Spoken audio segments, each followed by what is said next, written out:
The worst moment of Ethan Cole's professional life didn't happen in a boardroom or during a failed presentation. It happened on a sunny Saturday afternoon, half naked on a public beach, when he locked eyes with Victoria Hale, the woman who controlled his career, his future, and apparently now held the memory of him in swim trunks that were riding up in ways swim trunks should never ride. His 5-year-old son had just knocked him flat into the surf during an overly enthusiastic tackle, and there she stood on the boardwalk above, designer sunglasses slowly lowering, watching the entire mortifying scene unfold like a slow-motion disaster he couldn't escape. If you've ever had a moment where your personal and professional worlds collided in the most catastrophic way possible, stay with me. This is the story of how the worst day of my life became the beginning of something I never saw coming. Before we dive in, hit that like button and drop a comment telling me what city you're watching from. I want to see how far this story travels. Ethan Cole had exactly 47 minutes of peace left in his life, though he didn't know it yet. He sat on a faded beach towel, watching his son Liam charge toward the ocean with the fearless abandon only 5-year-olds possessed. The late afternoon sun painted everything gold, the sand, the water, even Liam's sun-bleached hair that stuck up in every direction despite Ethan's earlier attempts to tame it with sunscreen-slicked hands. "Dad! Dad! Watch this!" Ethan looked up from his phone, where he'd been pretending not to check work emails. Liam stood knee-deep in the foam, arms spread wide like he was about to take flight. "I'm watching, buddy!" Liam jumped as a wave rolled in, mistimed it completely, and face-planted into the shallow water. He came up sputtering and laughing, salt water streaming from his nose. "Did you see that? I almost made it." Almost was generous, but Ethan grinned anyway. "You were so close, try again." This was their ritual. Every other Saturday, weather permitting, they escaped to Huntington Beach. It was the one place where Ethan could silence the constant anxiety that hummed beneath everything he did. The single-parent anxiety, the never-enough-money anxiety, the one mistake from losing it all anxiety that made his jaw ache from clenching it in his sleep. The architecture firm of Morrison and Associates didn't officially work weekends, but there was an unspoken expectation that senior designers remained perpetually available. Ethan had learned to hide his phone checks, to respond to emails from bathroom stalls during Liam's soccer practices, to live in a constant state of divided attention. But not here. Not during these precious hours. "Dad, come in with me!" Ethan hesitated. The water was cold.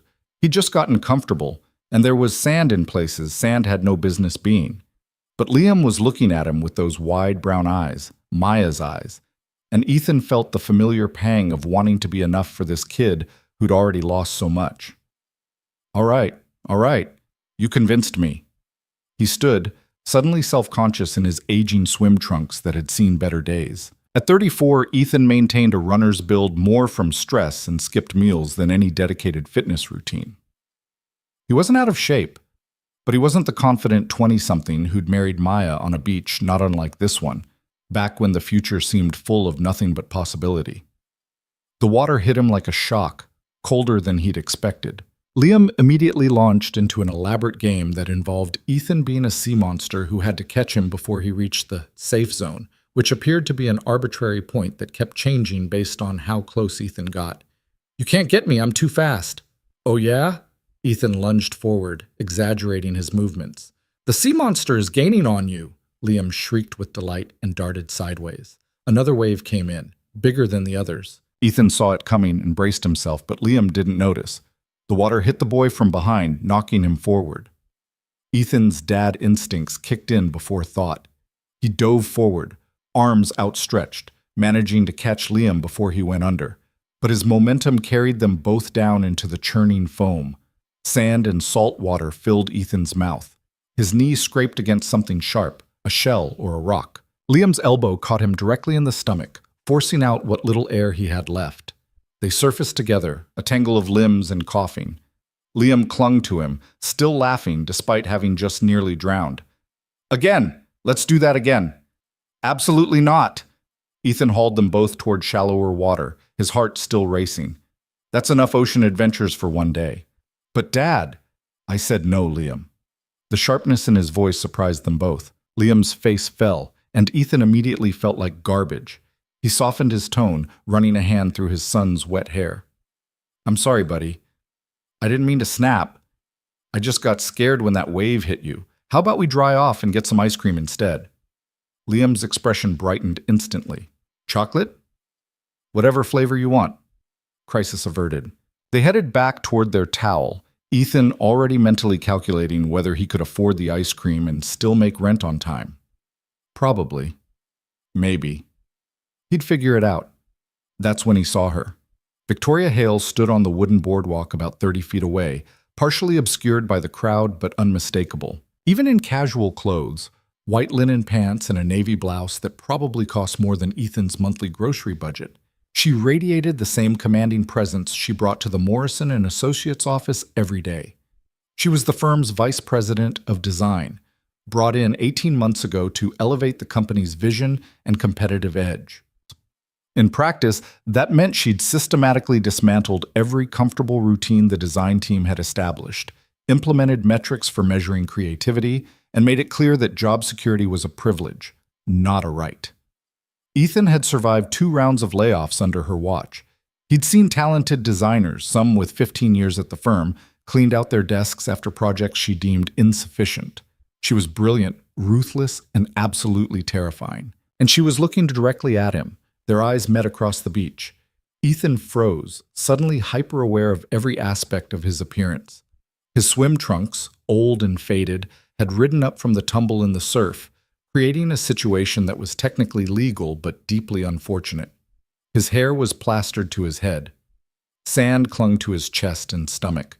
He was pretty sure there was seaweed in his ear. Victoria's designer sunglasses slid down her nose as she registered who she was looking at.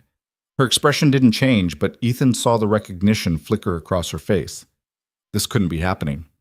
Of all the beaches in Southern California, on one of his rare days off, his boss, his terrifying career-controlling boss, was watching him stand in wet swim trunks while his son used his leg as a towel. "Dad, you're not moving." Liam tugged at his hand. "Ice cream, remember?" Ethan's brain had completely short-circuited. Should he wave? Pretend he didn't see her? Run into the ocean and never come back? Victoria made the decision for him. She turned away, her attention moving to whoever she was with, a tall woman in athletic wear who seemed to be leading some kind of yoga group on the beach. The moment broke. Ethan could breathe again. "Come on, buddy." He grabbed their towel and beach bag with shaking hands. "Let's get out of here." "But what about ice cream?" "We'll get it somewhere else, somewhere far away from here." Liam protested, but Ethan was already moving, keeping his head down as they navigated through the weekend beach crowd.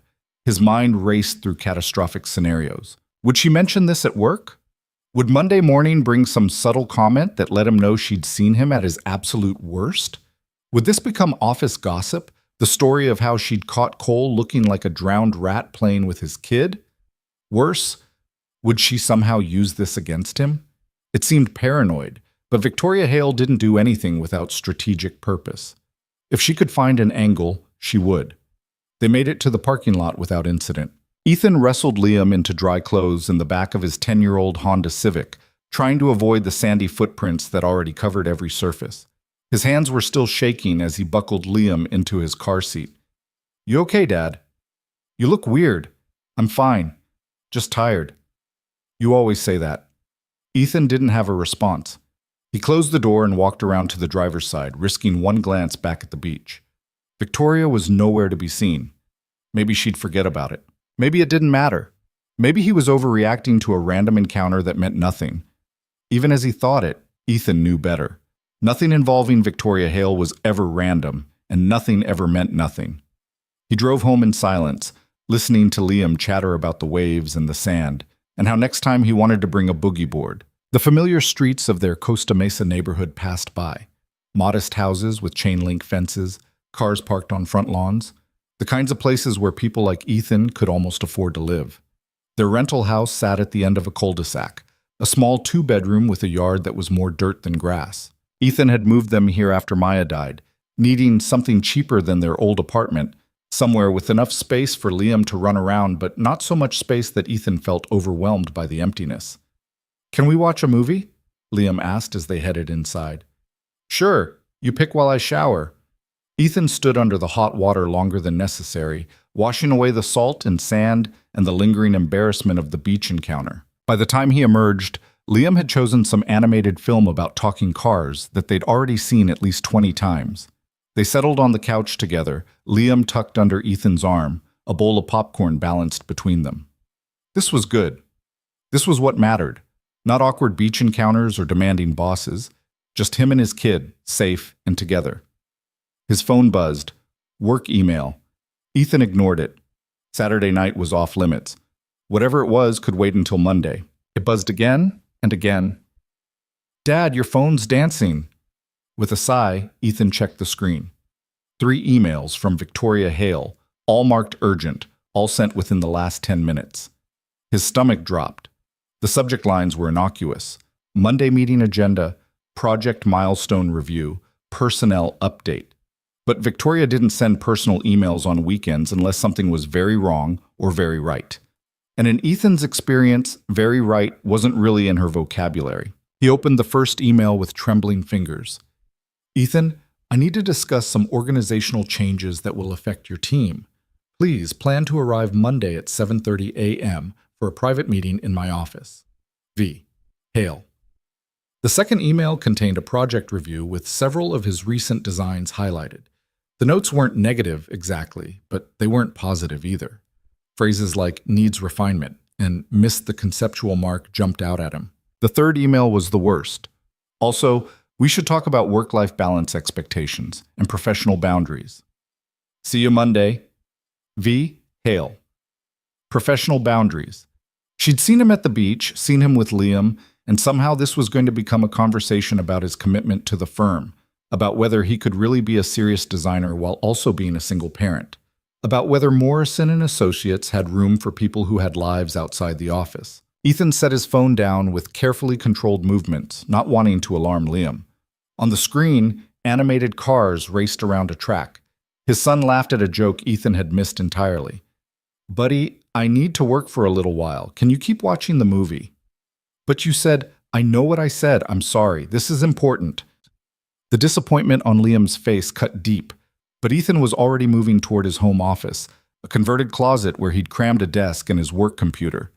He opened his laptop and pulled up the project files Victoria had referenced, looking for whatever fatal flaw she'd found.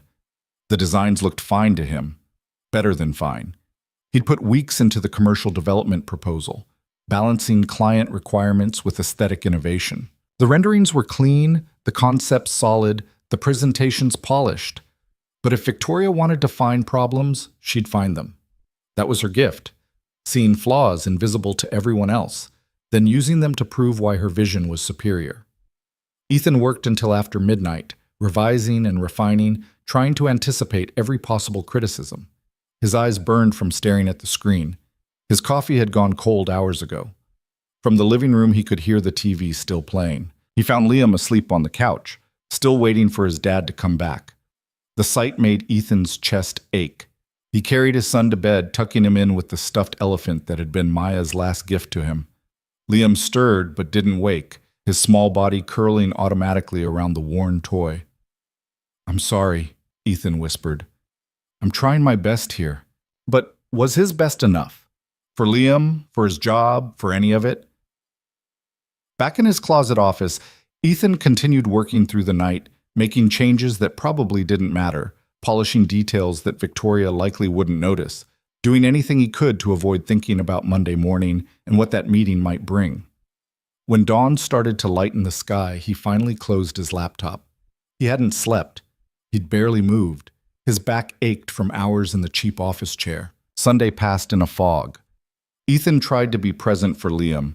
They went to the park, made breakfast for dinner, built an elaborate fort out of couch cushions, but his mind kept drifting to Monday's meeting, running through possible scenarios, preparing defensive arguments for criticisms that might never come.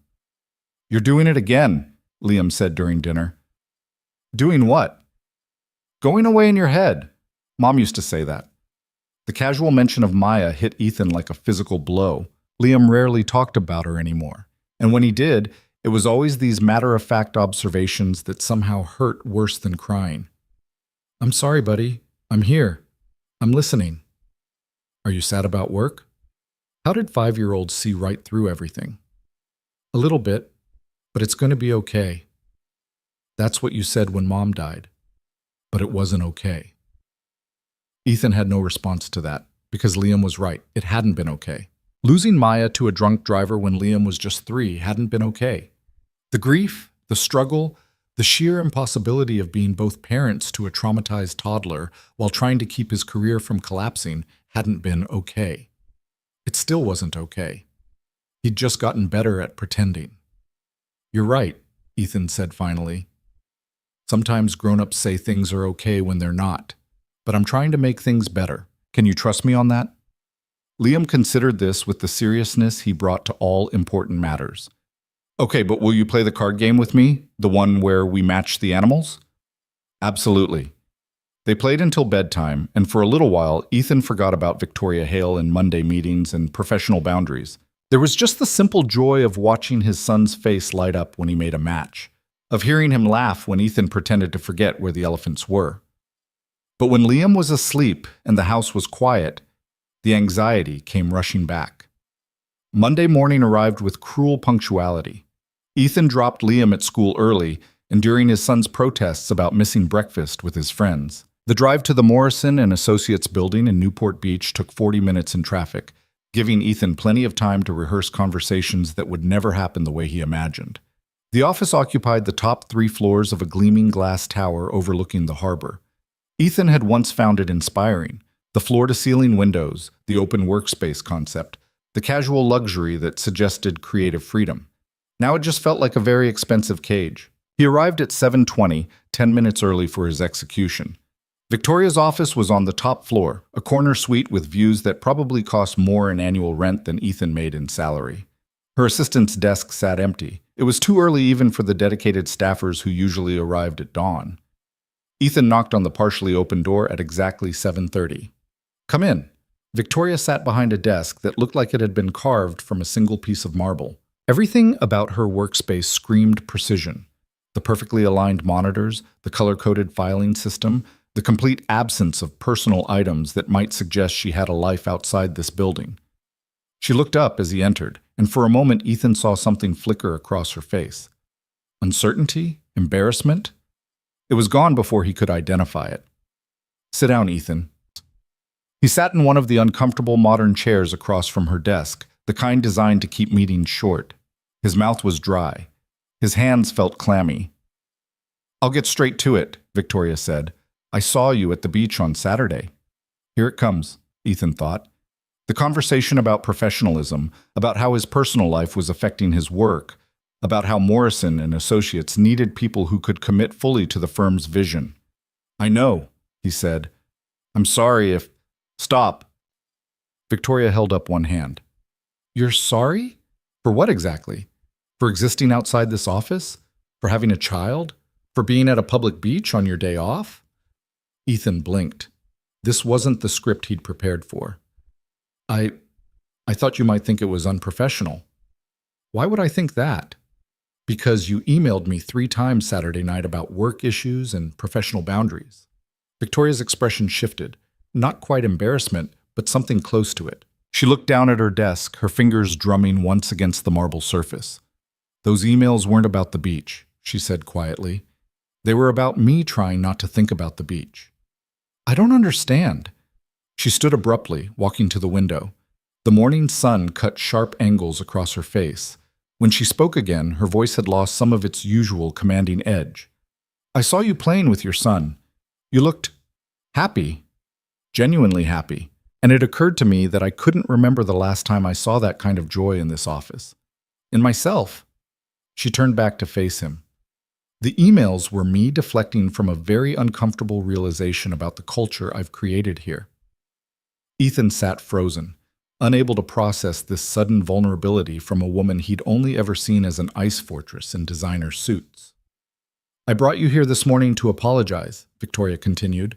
Not for seeing you at the beach, that was random chance, but for creating an environment where you're afraid that being seen as a human being, as a father, might somehow count against you professionally.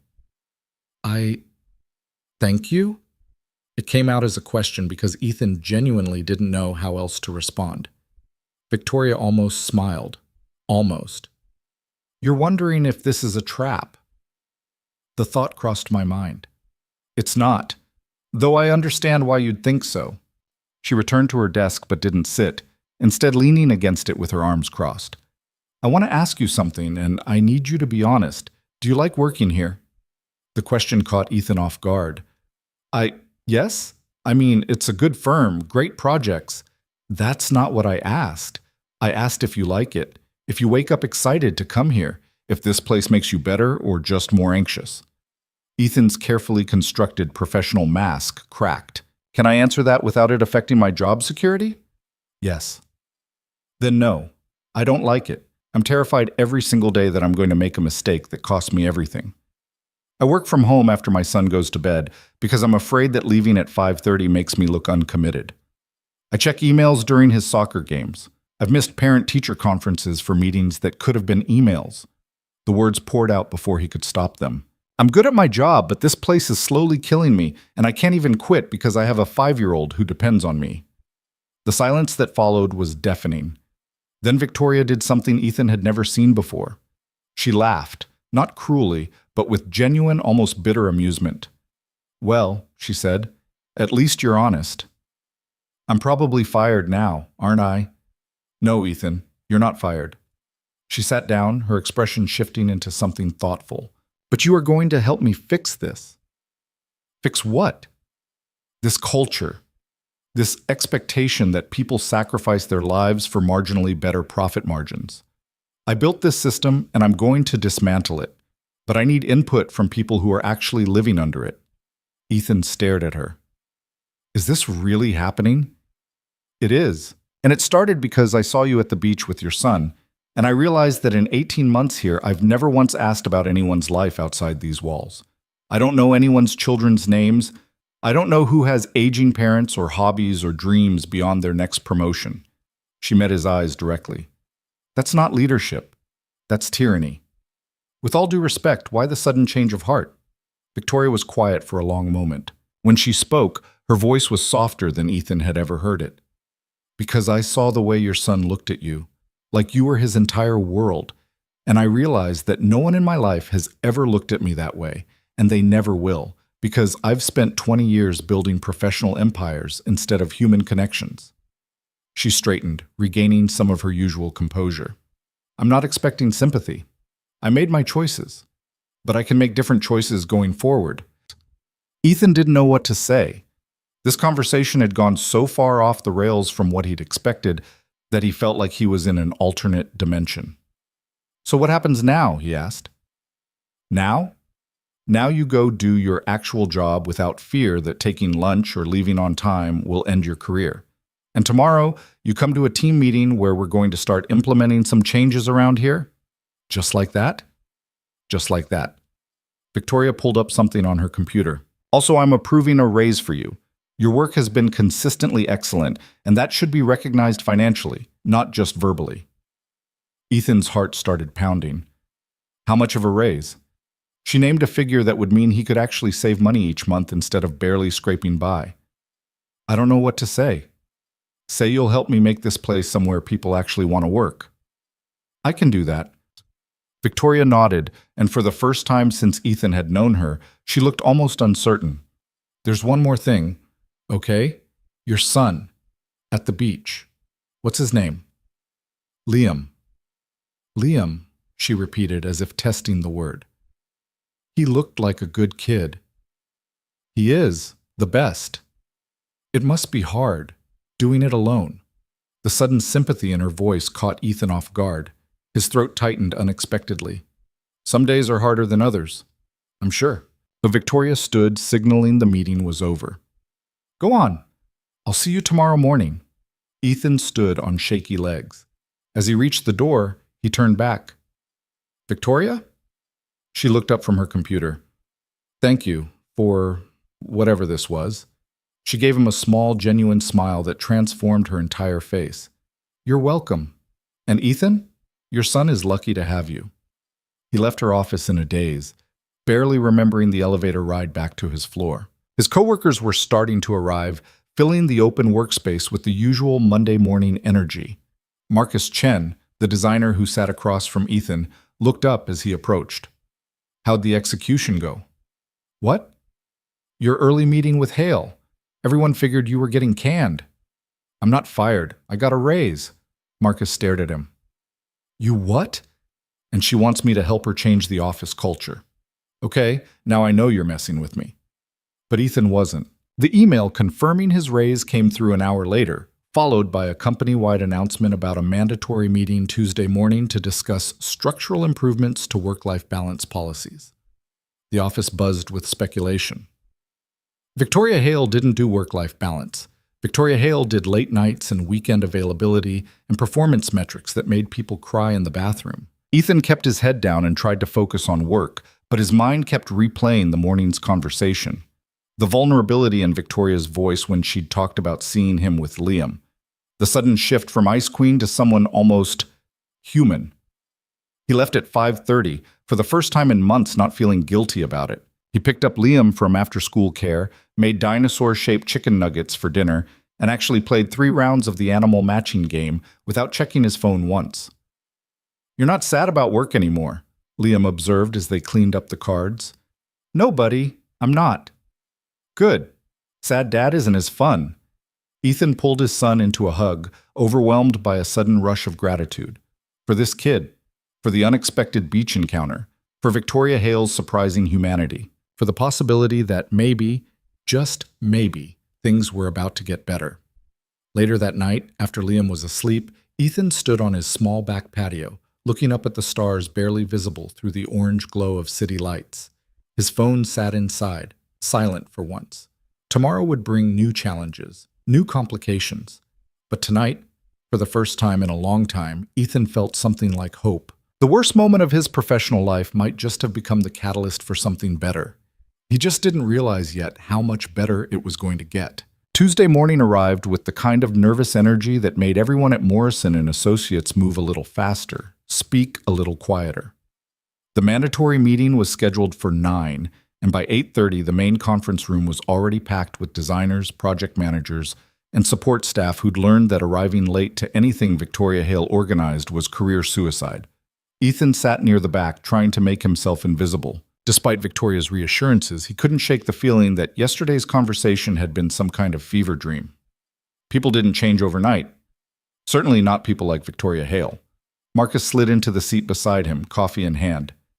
"Any idea what this is about?" "Your guess is as good as mine. Rumor is she's implementing a new evaluation system, something about measuring collaborative output." Marcus lowered his voice. "Jenny from HR said 3 people are getting let go today." Ethan's stomach clenched. So much for hope. This was just another restructuring, another round of cuts disguised as company improvement. The room fell silent as Victoria entered, flanked by the firm's senior partners. She wore charcoal gray today, her hair pulled back in a style that softened her usual severe appearance. She scanned the room, her gaze pausing briefly on Ethan before moving on. "Thank you all for being here," she began, her voice carrying easily across the crowded space. "I'm going to be direct because that's how I operate. Over the past 18 months, I've implemented policies and expectations that I believed would elevate this firm's competitive position. Higher output, longer hours, measurable performance metrics. By traditional business standards, these initiatives have succeeded. Revenue is up 23%. Client retention has improved. We've won awards." She paused, and something shifted in her expression. "We've also lost 11 talented designers. Employee satisfaction surveys show a 40% decline in workplace happiness. 3 people have required medical leave for stress-related conditions, and yesterday I had a conversation that made me realize we're measuring all the wrong things." Confused murmurs rippled through the room. This wasn't the Victoria Hale anyone recognized. Effective immediately, we're implementing new policies. First, core hours are now 9 to 5. You're expected to be available during that window, but what you do before or after is your business. Second, we're eliminating weekend email expectations. If I send you something on Saturday, you're not expected to respond until Monday. Third, we're introducing flexible scheduling for parents and caregivers. If you need to leave at 3 to pick up your kids, you can start at 7 and make up the time. No questions, no judgment. The room erupted. People talked over each other, disbelief and cautious excitement mixing in equal measure. Victoria raised her hand for silence. I know this seems sudden. I know some of you are wondering if this is a test or a trap. It's neither. It's an acknowledgement that I've been wrong about what makes a successful company. Talented people do their best work when they're not constantly terrified of losing everything. Innovation happens when people have lives rich enough to draw inspiration from. This firm will be better when you are better. Someone in the front row raised a hand. What about the current project deadlines? Some of us are already stretched thin. We're reassessing all timelines. If a deadline is unrealistic, we'll renegotiate with the client or add resources. No one is expected to sacrifice their health or family for a project delivery date. Marcus leaned over to Ethan. Did she get replaced by a clone? What the hell happened? Ethan said nothing, but he felt Victoria's eyes find him across the room again, just for a moment. A silent acknowledgement of the conversation that had changed everything. The meeting continued for another 40 minutes. Victoria outlined specific policy changes, introduced a new HR liaison for work-life balance concerns, and opened the floor for questions. The atmosphere shifted from suspicion to cautious optimism. People who'd been planning their exit strategies started taking notes.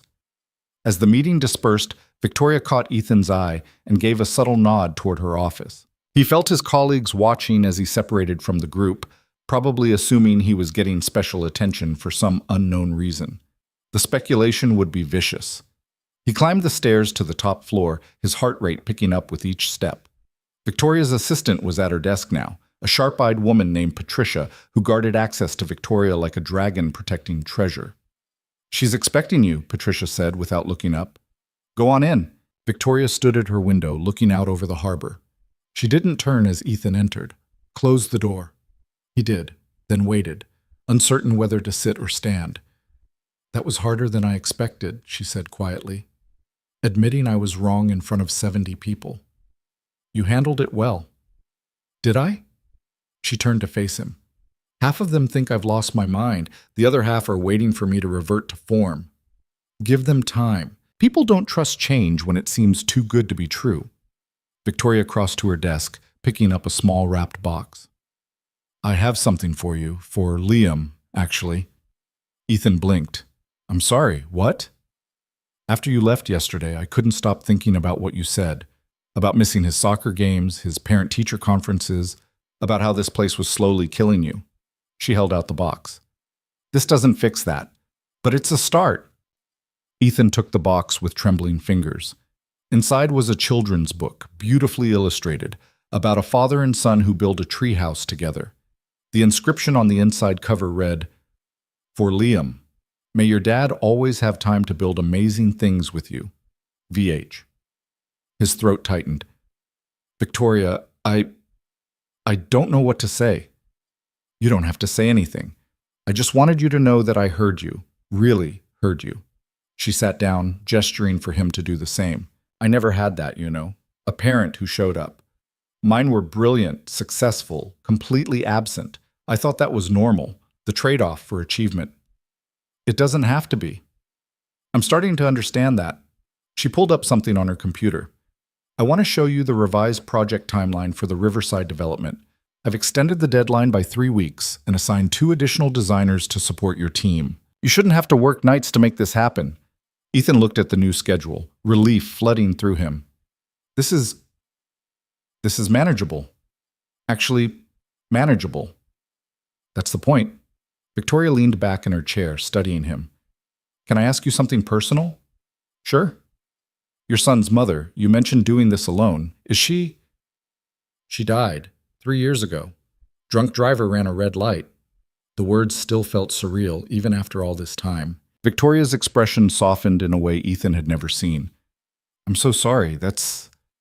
I can't imagine. Some days I still can't believe it. Liam was so young. He barely remembers her now, which somehow makes it worse. Ethan hadn't meant to share this much, but something about Victoria's unexpected vulnerability made it easier. I have photos everywhere, videos on my phone. I'm terrified he'll forget her completely. He won't, not with you keeping her memory alive. Well, Victoria was quiet for a moment. My mother died when I was 12, cancer. My father threw himself into work even harder after that. I did the same thing when I was old enough. It seemed like the only way to deal with grief. Is that why you're so driven? Probably, though I'm just now realizing that maybe I've been running from something rather than toward something. She shook her head. Sorry, I'm not usually this introspective before 10 a.m. I think it's good, being introspective. We'll see. Victoria straightened, returning to her professional demeanor. Anyway, I wanted to give you that book and show you the new timeline. You can go. I'm sure you have actual work to do. Ethan stood but hesitated at the door. Victoria, what you're doing, changing the culture here, it matters. More than you probably realize. I hope so. Otherwise, I just made a fool of myself in front of the entire company for nothing. He smiled. You didn't, trust me. Back at his desk, Ethan tucked the book safely in his bag. Marcus immediately rolled his chair over, eyes bright with curiosity. Okay, what was that about? 2 private meetings in 2 days? People are starting to talk. It's nothing, just project timeline stuff. Bullshit. Nobody gets called to her office for timeline discussions. She emails that stuff. Marcus lowered his voice. Come on, man. We've been here together for 5 years. You can tell me. Ethan sighed. She saw me at the beach this weekend, with Liam. We talked about it, and somehow that turned into her deciding to overhaul the entire company culture. Marcus stared at him. You're serious? Completely. So you're like, responsible for us getting our lives back? I wouldn't put it that way. I would. Dude, my wife has been begging me to quit for months. I've missed my kids' last 3 birthdays because of deadline crunches. If this actually sticks, if Hale really means what she said, you just saved my marriage. The weight of that statement settled over Ethan. He'd been so focused on his own relief that he hadn't considered the broader impact. Dozens of people in this office had been suffering the same way he had. If Victoria's changes were real, if they lasted, it would transform lives. Don't thank me yet, Ethan said. Let's see if it actually happens. But over the following days, it did happen. Victoria sent a company-wide email at 5:15 p.m. reminding everyone that after-hours work wasn't expected. She personally shut down a project manager who tried to schedule a Saturday working session. She attended a parent-child event at the office, something the firm had never done before, and spent an hour talking to employees' kids about what their parents did. The changes were real, and they were working. Ethan found himself leaving at reasonable hours, arriving home while Liam was still awake and energetic. They had actual dinners together. He made it to a soccer game for the first time in months and watched Liam score his first goal, the boy's face lighting up when he saw his dad in the stands. Thursday afternoon, as Ethan packed up to leave at 5:30, his desk phone rang. Internal extension, Victoria's office. His stomach flipped. Had he misread everything? Was this where it all came crashing down? Hello? Ethan, it's Victoria. Do you have a moment before you leave? Of course. Come up when you can. The elevator ride felt longer than usual. Patricia waved him through without comment, and he found Victoria standing at her window again, the late afternoon sun casting long shadows across her office. You're probably wondering why I keep calling you up here, she said without turning around. The thought has crossed my mind. I don't really have friends, Ethan. Professional acquaintances, yes. Strategic relationships, plenty.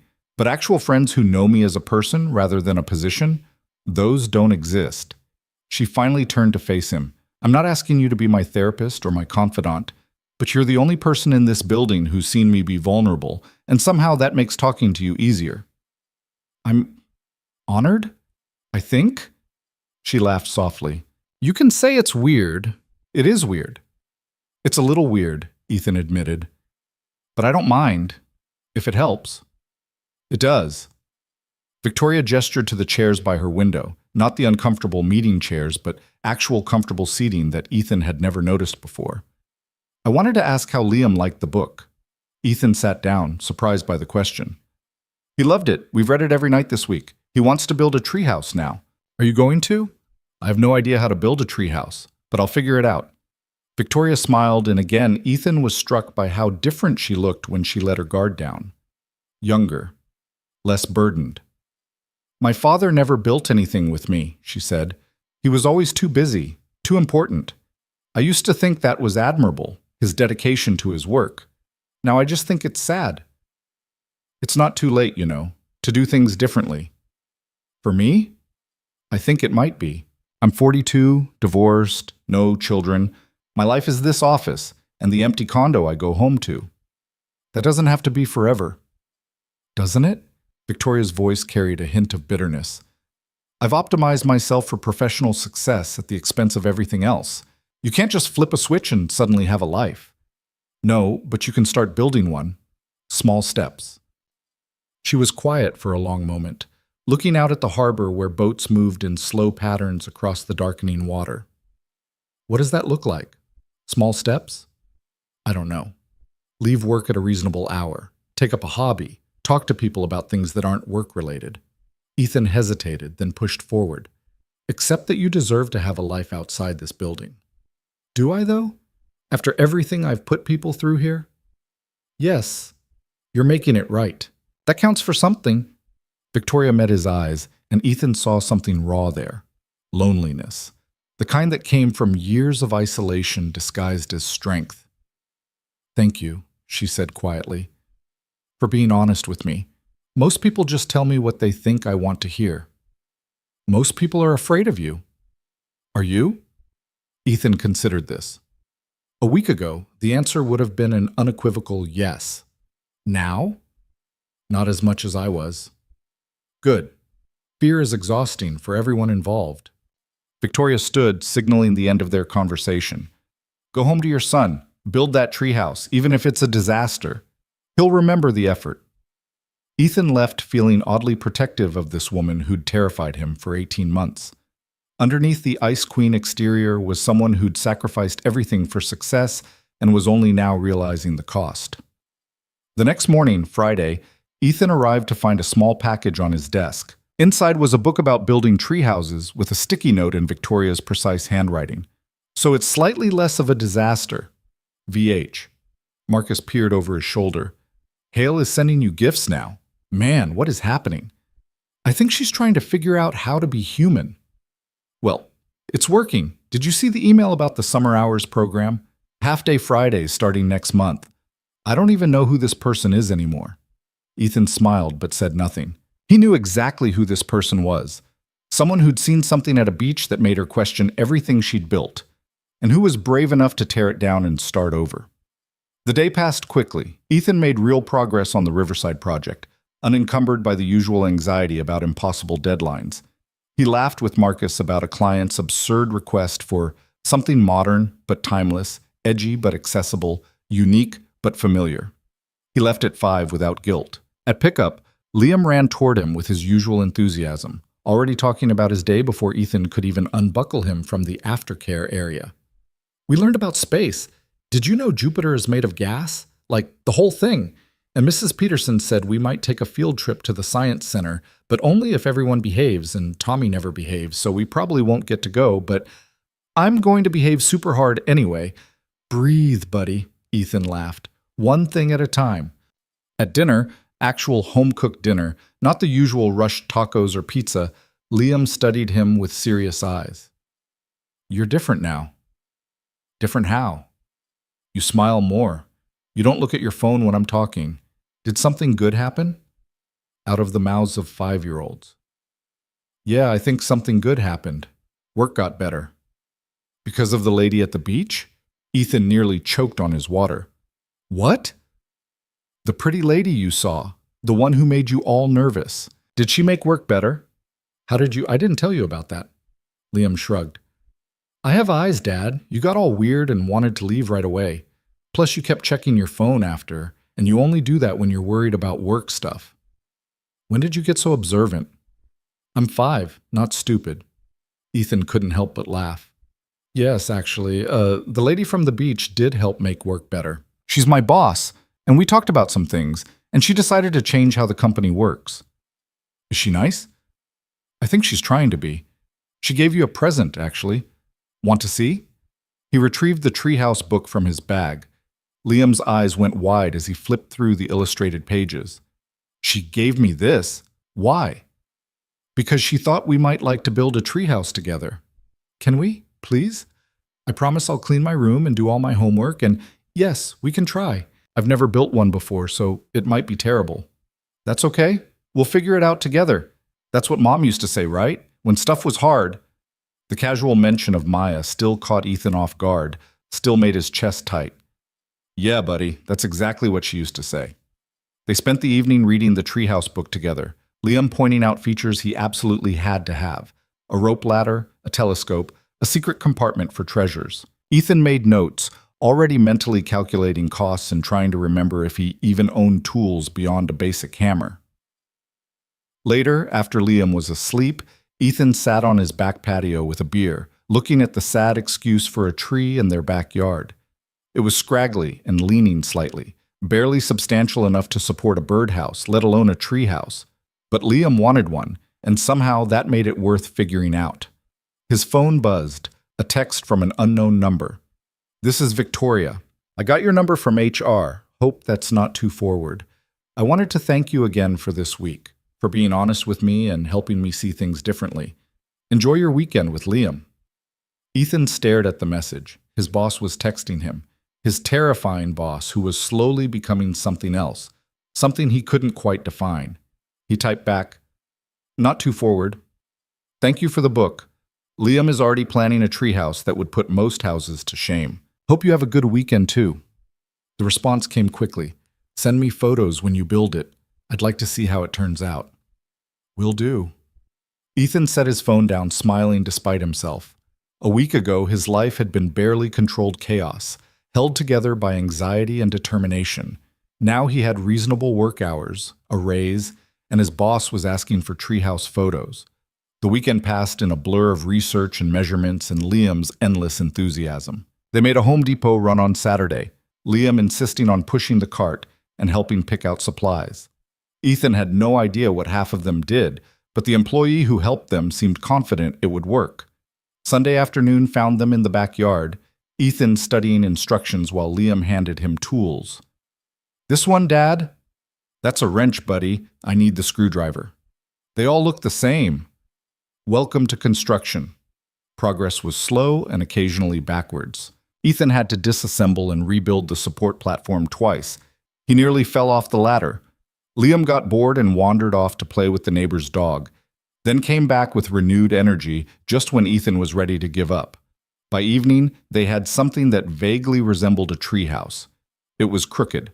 The door didn't quite fit. The rope ladder looked like a safety hazard. It was perfect. "We did it." Liam climbed up carefully, his face glowing with pride. "Dad, we actually did it." Ethan took a photo, then sent it to Victoria with the caption, "It's a disaster, but it's our disaster." Her response came minutes later. "It's beautiful. You should be proud." He climbed up to join Liam in the cramped space, both of them sitting cross-legged on the plywood floor. "This is the best thing ever," Liam declared. "Can I sleep out here?" "Absolutely not." "Can I bring my friends?" "If they're careful." "Can we make it bigger?" "Let's see if this part stays standing first." Liam hugged him suddenly, fiercely. "I love you, Dad." "I love you too, buddy." They sat together as the sun set, Liam chattering about all the adventures he'd have in his new treehouse. Ethan listened, really listened, not distracted by work thoughts or email anxiety, just present in this moment with his son. His phone buzzed again. Another text from Victoria. "Can I ask you something? And feel free to say no if it's too weird." Ethan's heart rate picked up. "Sure. What is it?" "Would you and Liam want to get coffee sometime, or ice cream, or whatever kids like? I'd like to meet him properly, if that's not inappropriate." He stared at the message, uncertain how to respond. Was his boss asking to hang out with him and his kid, outside of work? What did that even mean? "It's not inappropriate," he typed back. "Liam would probably love that. He's been asking about the pretty lady from the beach." "He called me pretty? I'll take that as a win. How about next Saturday? There's a place in Balboa that has great ice cream and a playground." "Sounds perfect." Ethan set his phone down, wondering what exactly he'd just agreed to. A friendly meeting between boss and employee? An extension of Victoria's attempt to be more human? Something else entirely? "Who are you texting?" Liam asked. "The lady from work. She wants to meet you." "The pretty one?" "Stop calling her that." "Why?" "She is pretty." "Because it's Never mind. Yes, the pretty one. She wants to get ice cream with us next Saturday. Really? That's so cool. Can I bring my dinosaurs to show her? I don't think. Actually, yeah, you can bring your dinosaurs. Liam's excitement was infectious. He talked about Victoria like she was already a friend, someone he couldn't wait to share his treasures with. Ethan envied that simple 5-year-old logic. Someone wants to spend time with you, so they must be nice. No overthinking, no analyzing motives. As they climbed down from the treehouse and headed inside for dinner, Ethan realized he was actually looking forward to Saturday.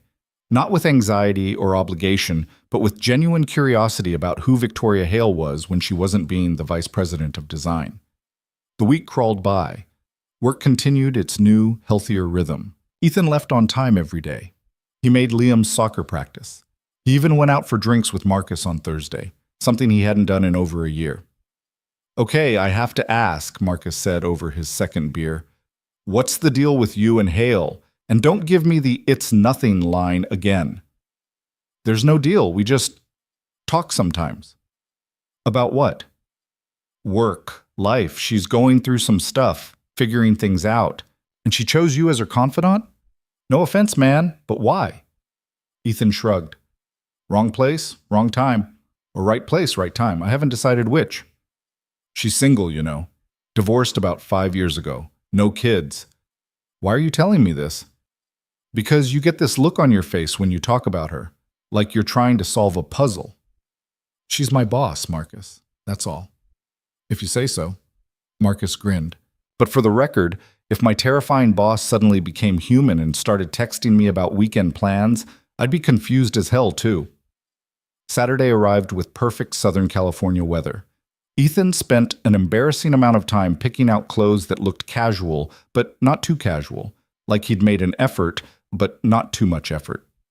You look nice, Dad, Liam said, already dressed in his favorite dinosaur shirt.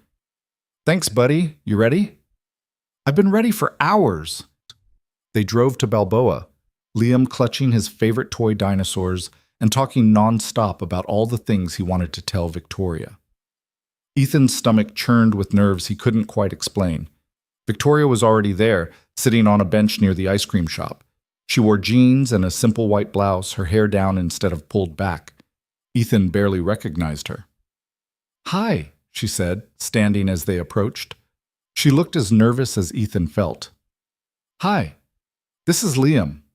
His son stepped forward with the confidence only children possess. You're the lady from the beach. I'm Liam. I'm 5. These are my dinosaurs. This one is a T-Rex and this one is a Stegosaurus and... Liam, breathe, Ethan laughed. Victoria crouched down to Liam's level, genuinely smiling. Those are very impressive dinosaurs. I'm Victoria. It's nice to meet you properly. Dad says you helped make his work better. Thank you for that. He was sad a lot before. Ethan wanted to disappear. Liam, it's okay, Victoria said softly. She looked up at Ethan. I'm glad I could help. They got ice cream, chocolate for Liam, vanilla for Ethan, strawberry for Victoria, and walked toward the playground. Liam ran ahead, already making friends with other kids on the swings. He's wonderful, Victoria said. You've done an amazing job with him. Some days I feel like I'm barely keeping it together.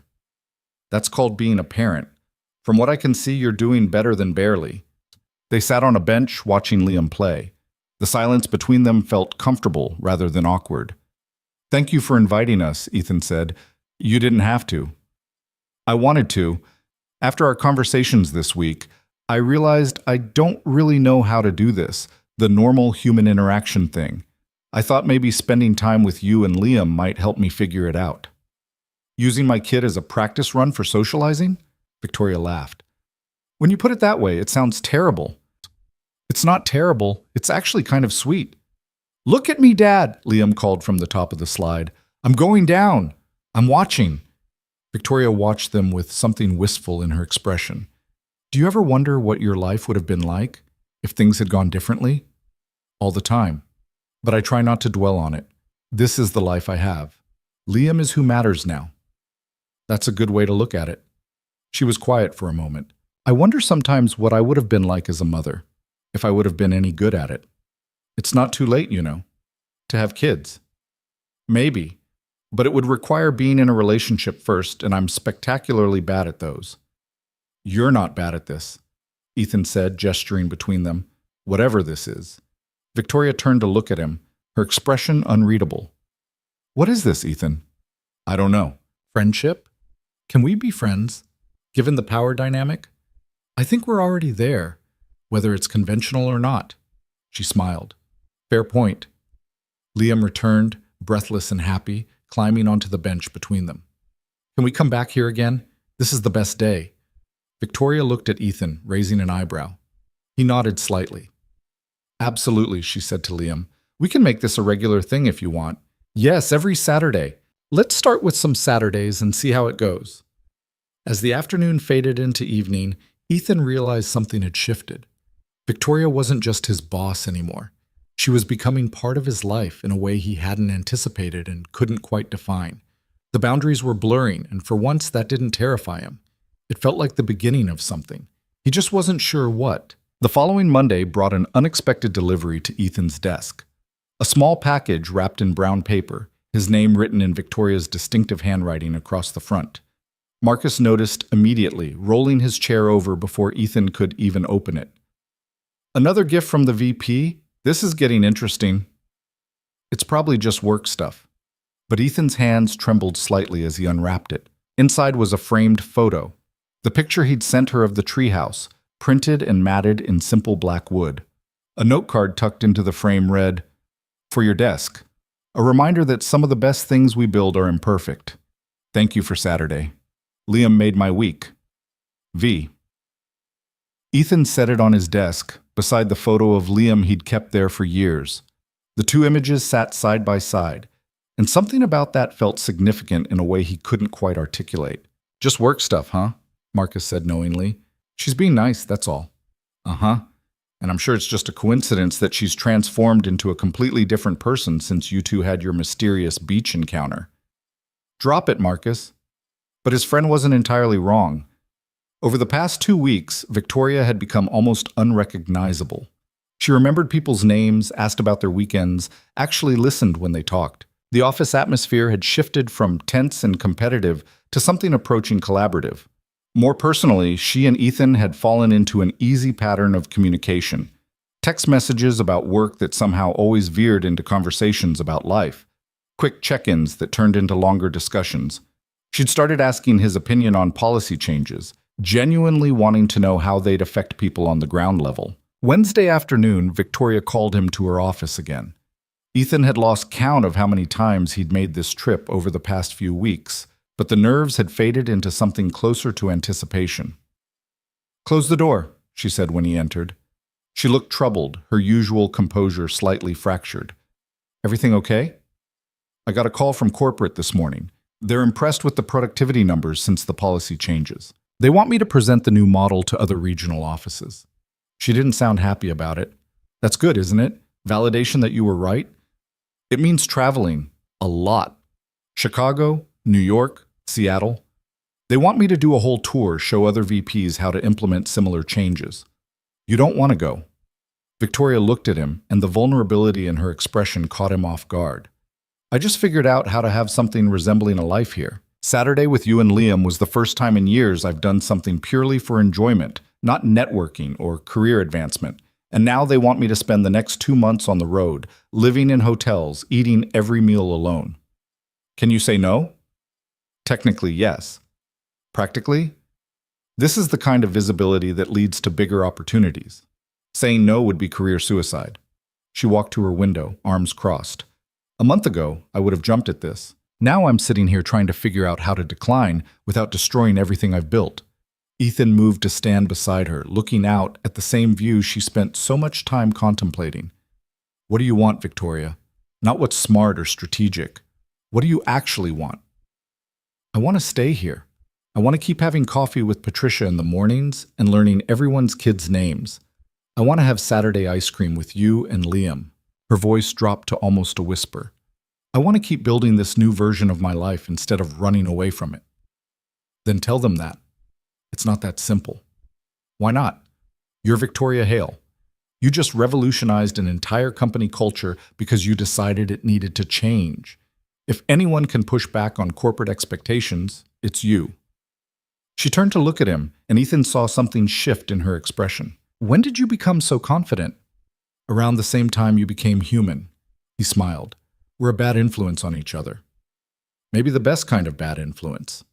Victoria held his gaze for a moment longer than necessary, and Ethan felt something electric pass between them.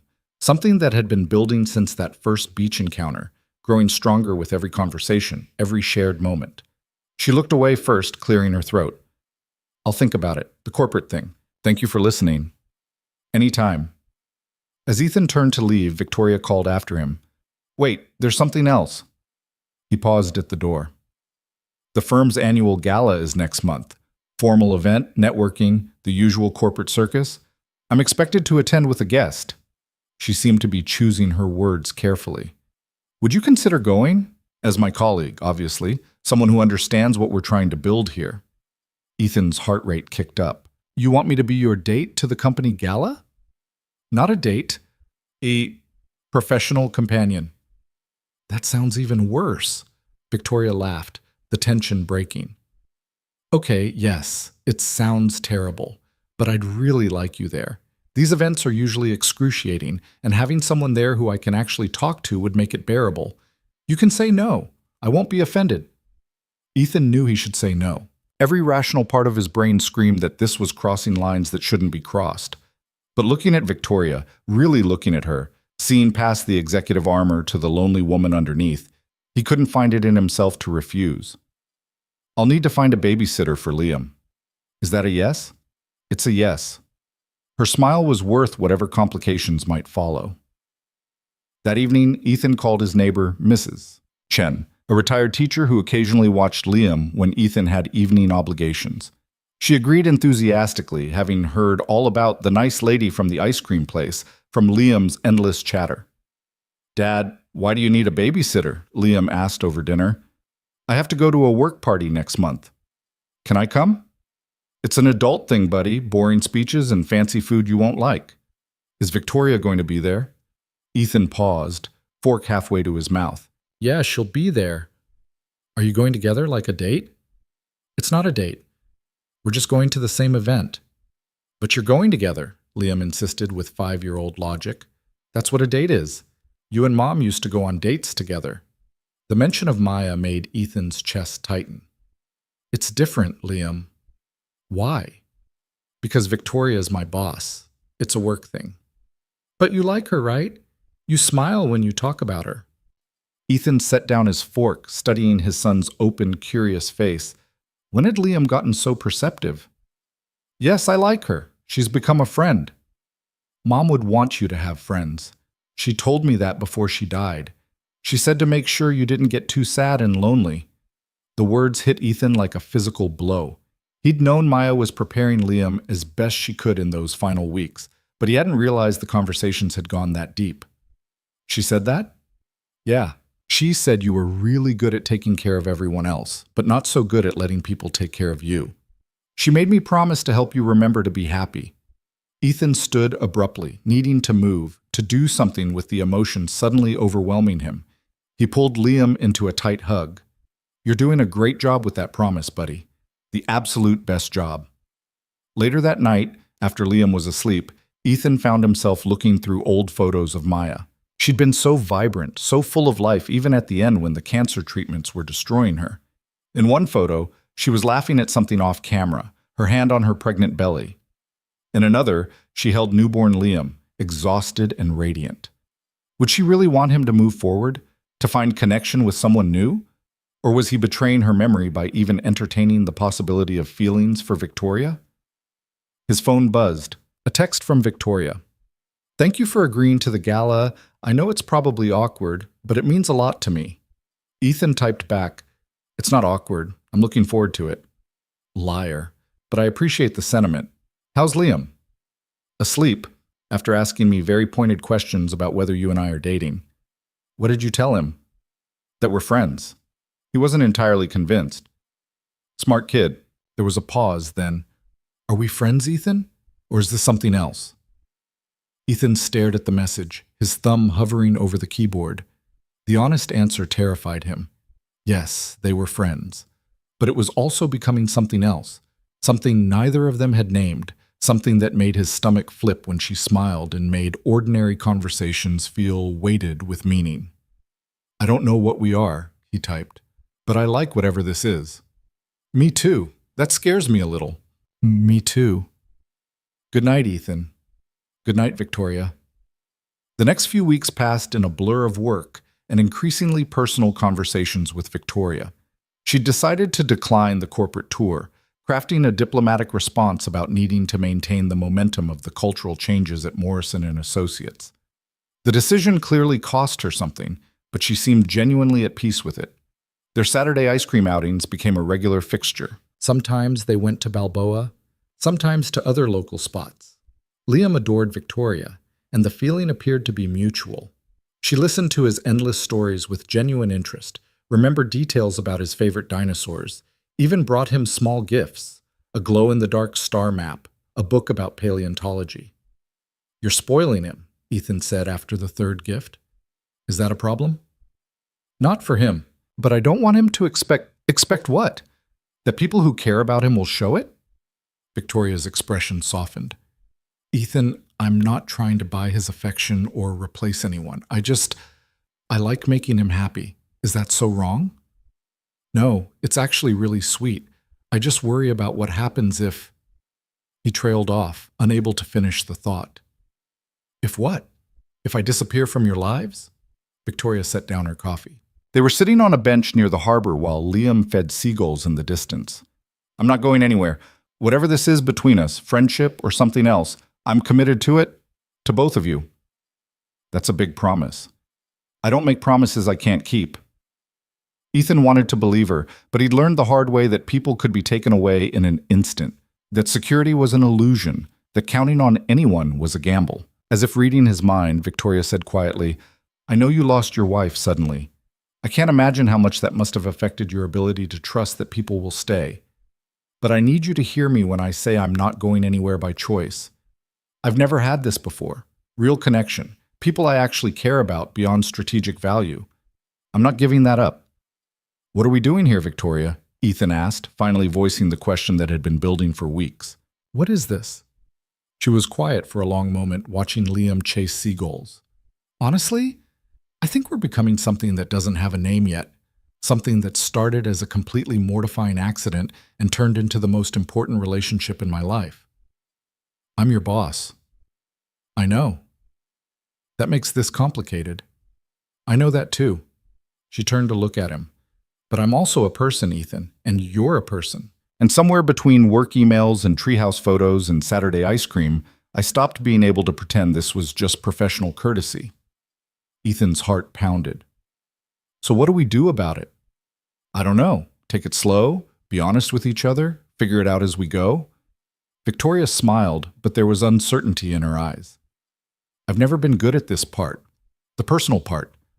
I could negotiate a merger or fire someone without blinking, but this terrifies me." "Me too." "Good. At least we're equally terrified." The gala arrived faster than Ethan expected. He stood in front of his bathroom mirror, adjusting his tie for the 5th time, wondering if he'd made a terrible mistake.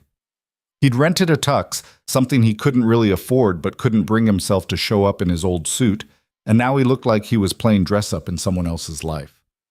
"You look fancy, Dad," Liam said from the doorway. "I look ridiculous." "No, you look like a prince." "Victoria's going to think you're handsome." "It's not about—" "Never mind. Come here. Let me fix your hair before Mrs. Chen gets here." Liam submitted to having his cowlick tamed, chattering the entire time about his plans for the evening. Mrs. Chen arrived right on schedule, and after approximately 17 reminders about bedtime and vegetables and not feeding the dog table scraps, Ethan finally made it to his car. The venue was a historic hotel in Laguna Beach, all Spanish colonial architecture and ocean views. Ethan's hands were sweating as he handed his keys to the valet.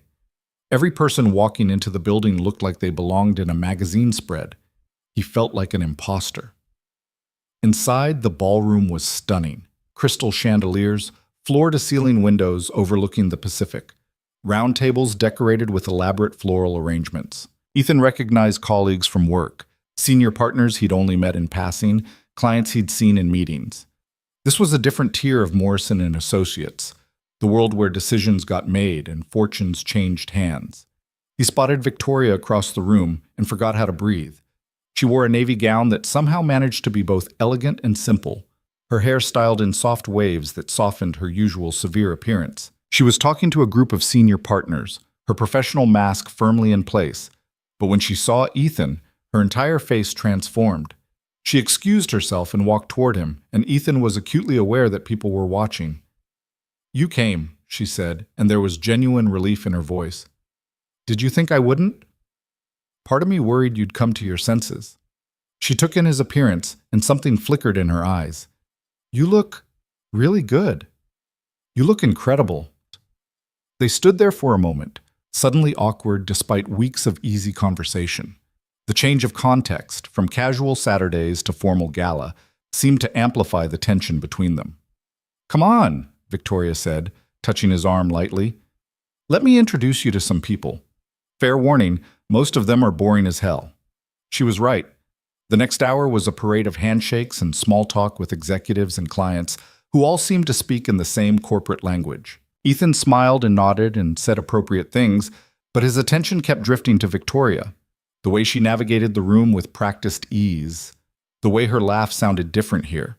More controlled, less genuine. The way she kept gravitating back to him whenever she could escape a conversation. "Having fun?" she asked during a brief respite. Define fun. "Fair point. Want to get some air?" They slipped out to a terrace overlooking the ocean. The sound of waves mixed with distant music from the ballroom. Victoria leaned against the railing, closing her eyes and breathing in the salt air. "I hate these things," she said. "Really? You seem great at them." "That's called acting. Inside, I'm calculating how early I can leave without offending anyone important." She opened her eyes and looked at him. "Thank you for being here. You make this bearable." "I haven't done anything." "You exist. That's enough." Before Ethan could respond, someone called Victoria's name from the doorway. A silver-haired man in an expensive suit, one of the firm's founding partners. "Victoria, there you are. I need you to meet the Riverside Development client. He's very interested in your vision for the project." Victoria's mask slipped back into place. "Of course, Richard. I'll be right there." She turned to Ethan apologetically. "Duty calls. Will you be okay for a few minutes?" "I'll survive." She squeezed his hand briefly, a gesture so quick he might have imagined it, and disappeared back into the ballroom. Ethan stayed on the terrace, watching the dark ocean and trying to process the evening. 6 weeks ago, he'd been terrified of this woman. Now he was attending a formal gala as her guest, holding hands on terraces, navigating feelings he'd thought died with Maya. "You're Ethan Cole, aren't you?" He turned to find a woman in a red dress, someone he vaguely recognized from the office. "That's me. Sorry, I don't think we've met." "Jennifer Martinez. I'm in project management. I just wanted to say thank you."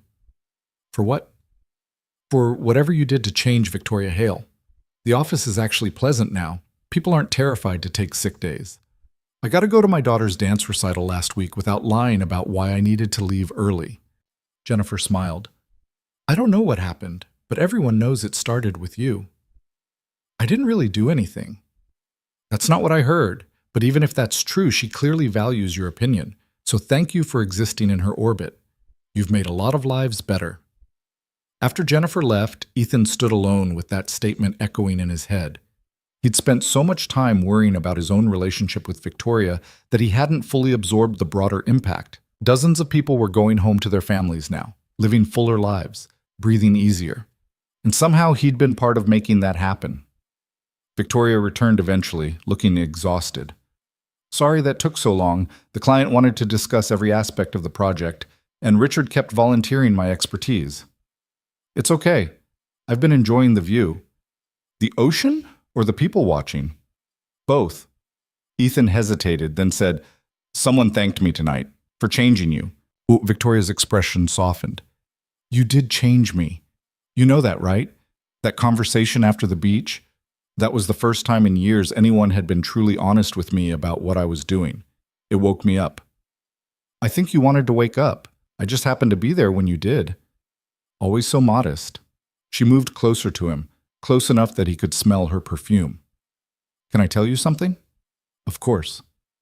I'm glad we had that awkward beach moment. I'm glad you were brave enough to be honest with me. I'm glad you let me into your life and Liam's life.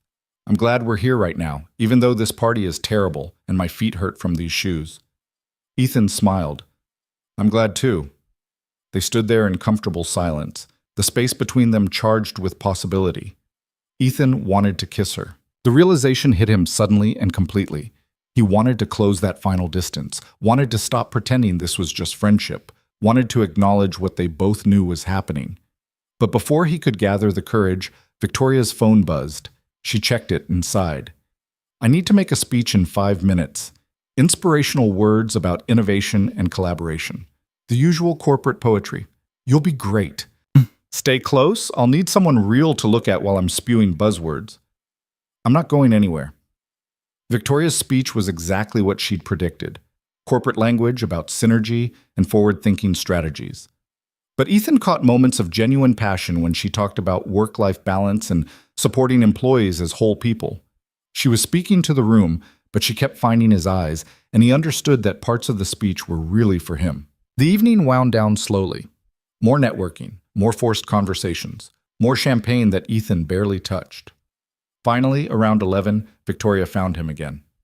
I've fulfilled my obligations. Want to get out of here? Absolutely.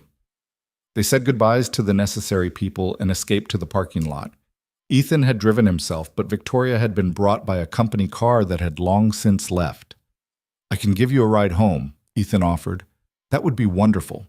The drive back to Newport Beach felt different from any of their previous time together, more intimate somehow. The darkness cocooned them, the occasional streetlights casting brief illumination across Victoria's face. Thank you for tonight, she said quietly. For being there. For making it bearable. You said that already. I know. I'm not good at expressing this stuff, so I'm being repetitive. She looked over at him. I don't want this night to end. Is that weird? No, I feel the same way. Good. When they reached her building, a modern high-rise near the harbor, Victoria didn't immediately get out. She sat there, hands folded in her lap, clearly wrestling with something. Ethan, I need to ask you something, and I need you to be completely honest with me. His heart rate picked up. Okay, is this real? What's happening between us? Or am I reading everything wrong because I'm so desperate for connection that I'm seeing things that aren't there? It's real, Ethan said without hesitation. It scares the hell out of me, but it's real. Why does it scare you? Because I lost the last person I loved. Because you're my boss, and this could blow up both our careers. Because I have a 5-year-old who's already attached to you, and if this ends badly, it won't just be me who gets hurt. He took a breath. But mostly because I haven't felt this way about anyone since Maya, and I'd convinced myself I never would again. Victoria reached over and took his hand. I'm scared too. I'm 42 years old, and I've never had anything real with anyone. I don't know how to do this. I'll probably mess it up. Or we'll figure it out together. Is that what you want? To figure this out? Ethan looked at their intertwined hands, then up at her face. In the dim light, she looked vulnerable and hopeful and terrified. Yes, that's what I want. Even though it's complicated? Especially because it's complicated. Nothing worth having is ever simple. Victoria smiled, and it reached her eyes in a way Ethan had rarely seen. Maya was a lucky woman, to have been loved by you. I'm the one who was lucky. Can I kiss you? The question came out soft, almost tentative. Ethan's breath caught. Yes. She leaned across the center console, and he met her halfway. The kiss was gentle, questioning, full of all the things they hadn't yet said aloud. When they pulled apart, Victoria was smiling. That was worth the wait, she said. How long have you been waiting? Since the treehouse photo, if I'm being honest. Ethan laughed. That long? I have good taste in imperfect construction projects. She squeezed his hand once more, then reluctantly let go. I should go. It's late, and you need to relieve your babysitter. Yeah, I do. Same time next Saturday? Ice cream with Liam? He'd be devastated if we canceled. What about you? Would you be devastated? Absolutely destroyed. Victoria kissed him once more, quick and sweet, then climbed out of the car. She paused at the building entrance, turning back to wave. Ethan waited until she was safely inside before driving away, his mind spinning with everything that had just happened. He'd crossed a line tonight. They both had. There was no going back to pretending this was just professional courtesy or simple friendship. They were something else now, something undefined and potentially dangerous and absolutely worth the risk. When he got home, Mrs. Chen reported that Liam had been perfect, and Ethan paid her extra for the late hour. After she left, he checked on his sleeping son, whose first question would undoubtedly be about how the evening went. Ethan sat on the edge of Liam's bed, watching him sleep. "I think I'm falling for her, buddy," he whispered. "I think I'm actually falling for Victoria Hale. Is that okay? Can I do that?" Liam, of course, didn't answer, but in Ethan's memory he heard Maya's voice from one of their last conversations. "Promise me you won't stay alone forever. Promise me you'll let someone else in when you're ready." He wasn't sure if he was ready, but he was willing to try, and maybe that was enough. Liam's first words the next morning were predictably direct. "Did you kiss her?" Ethan nearly dropped the spatula he was using to flip pancakes. "What?"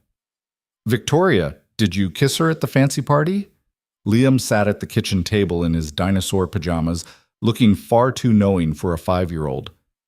"What makes you think I kissed anyone?" "Because you're making heart-shaped pancakes instead of regular circles, and you only do that when you're really happy. You used to make them for Mom." Ethan looked down at the pan. Sure enough, he'd unconsciously shaped the batter into hearts. "You're too smart for your own good, you know that?" "So you did kiss her?" "Yes, buddy, I kissed her." Ethan plated the pancakes and brought them to the table. "How do you feel about that?" Liam considered this seriously while drowning his pancakes in syrup. "Is she your girlfriend now?" "I don't know, maybe. Would that be okay with you?" "Yeah, she's nice. She remembers about my dinosaurs, and she doesn't talk to me like I'm a baby." Liam took a huge bite of pancake, then added through a full mouth, "Mom would like her." The statement hit Ethan square in the chest. "You think so?" "Yeah. Mom wanted you to be happy. She told me." Liam swallowed, then looked at his dad with those two old eyes. "You are happy, right? With Victoria?"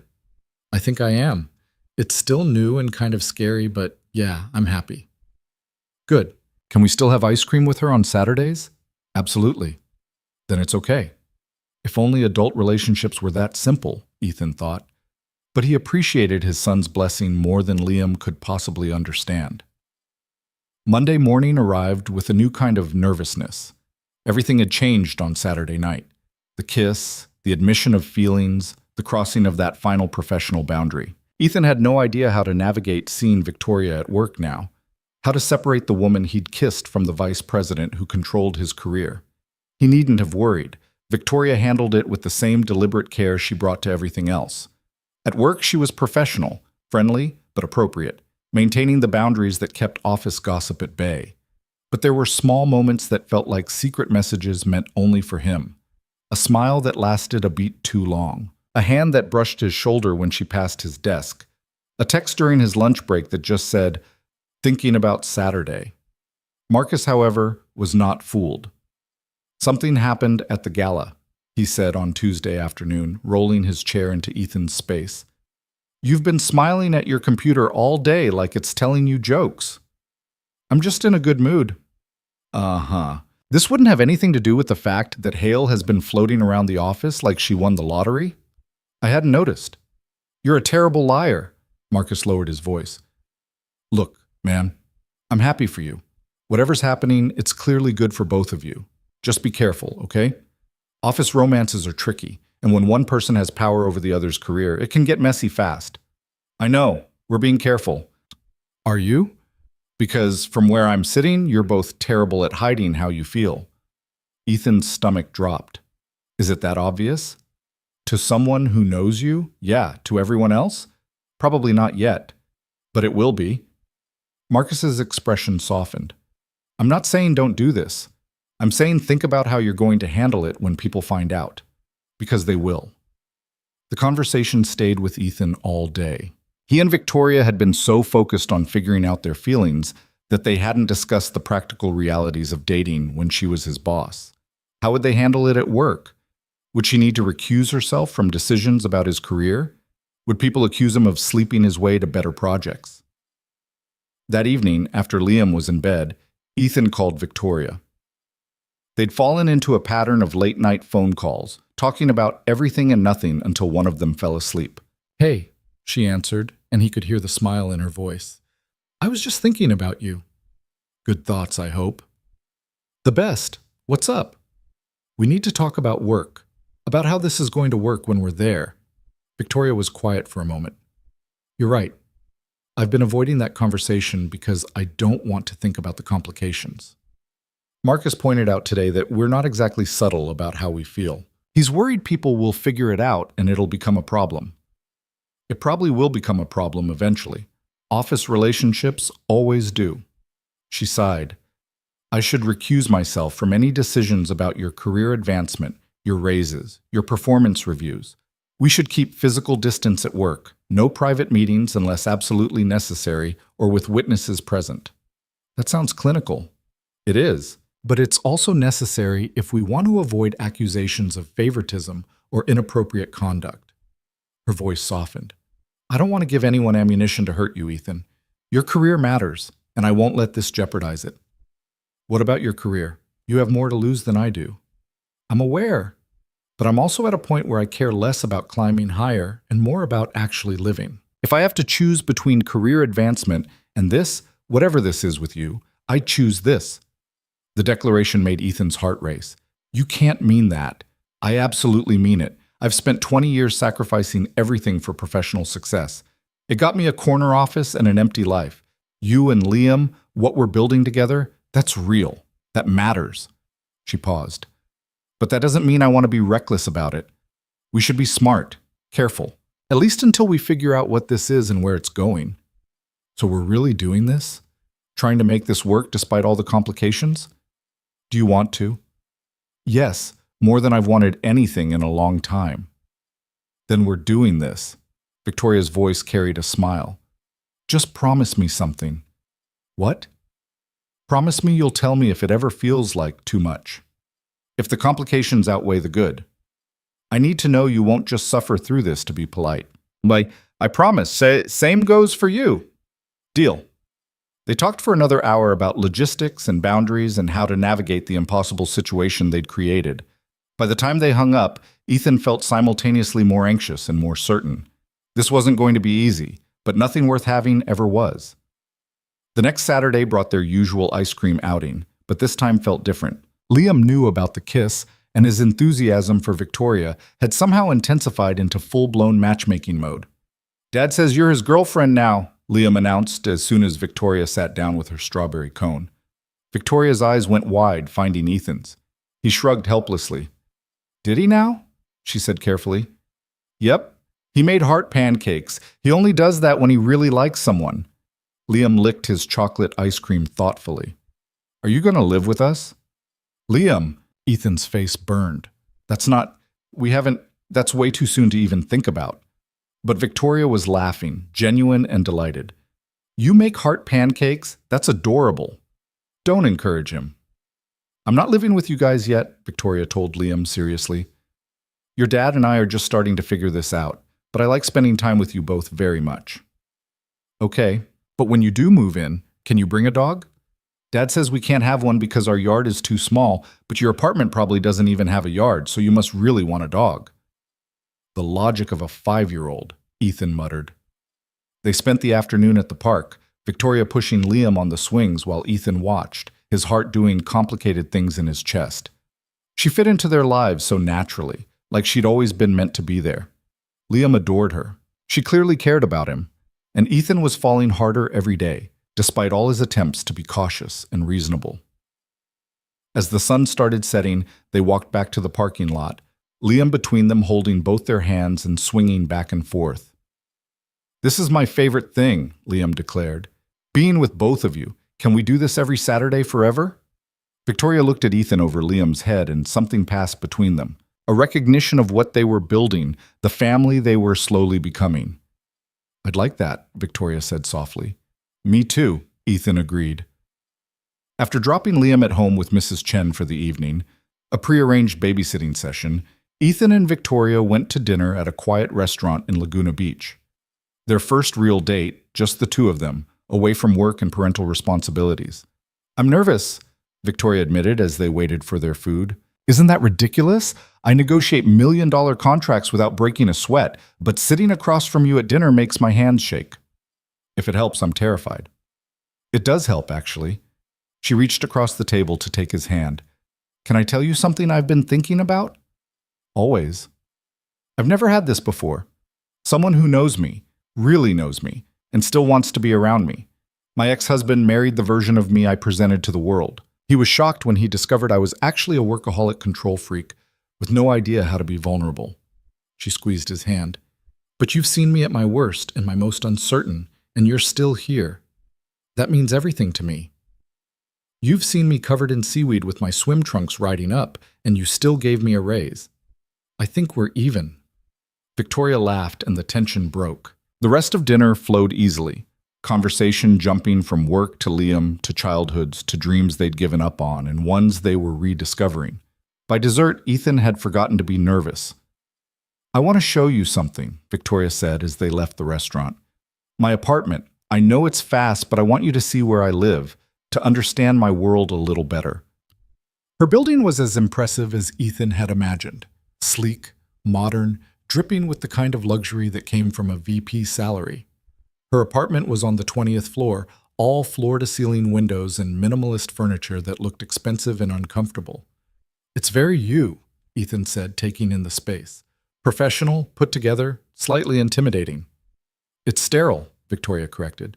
"There's nothing personal here. No photos, no mementos, nothing that suggests a human actually lives here." She walked to the windows overlooking the harbor.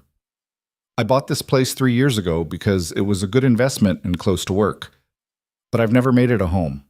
I don't even know how." Ethan moved to stand beside her. "You could start small. Put up some art you actually like instead of whatever the decorator chose. Get plants. Display photos of people you care about." "I don't have photos of people I care about. I didn't have anyone until—" She stopped, turning to look at him. "Until you. Until Liam. You're the first people I've wanted to photograph in years." The vulnerability in her admission made Ethan's chest ache. He pulled her close and she came willingly, resting her head against his shoulder. "We can fix that," he said. "Start taking photos. Make memories worth displaying." They stood like that for a while, looking out at the glittering city below. Then Victoria pulled back slightly, her eyes searching his. "Stay," she said. "Tonight, just to sleep. I just want to wake up with you here." Ethan thought about Liam, safe with Mrs. Chen until morning, about the line they'd be crossing, about all the reasons this was moving fast. "Okay," he said. "I'll stay." They fell asleep wrapped around each other in her enormous bed, and it felt like the most natural thing in the world. When Ethan woke in the early morning light, Victoria was already awake, watching him with a soft expression. "Hi," she whispered. "Hi. I could get used to this." "Me too." They had coffee on her balcony as the sun rose over the ocean, and Ethan thought about how much his life had changed in just 2 months. From terrified employee to this, sitting in his boss's apartment in yesterday's clothes, planning a future he'd never imagined possible. "I need to tell you something," Victoria said, setting down her coffee cup. "The partners want to promote me. Regional VP. It would mean oversight of 4 offices, double my current salary, and a lot more visibility." Ethan's stomach sank. "That's amazing. Congratulations." "I haven't accepted yet." "Why not?" "Because it would also mean longer hours, more travel, less time for the things that actually matter, less time with you and Liam." She met his eyes.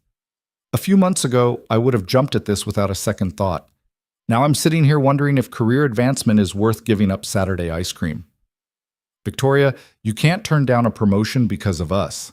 That's too much to sacrifice." "Is it? Or is accepting it sacrificing something more important?" She moved her chair closer to his.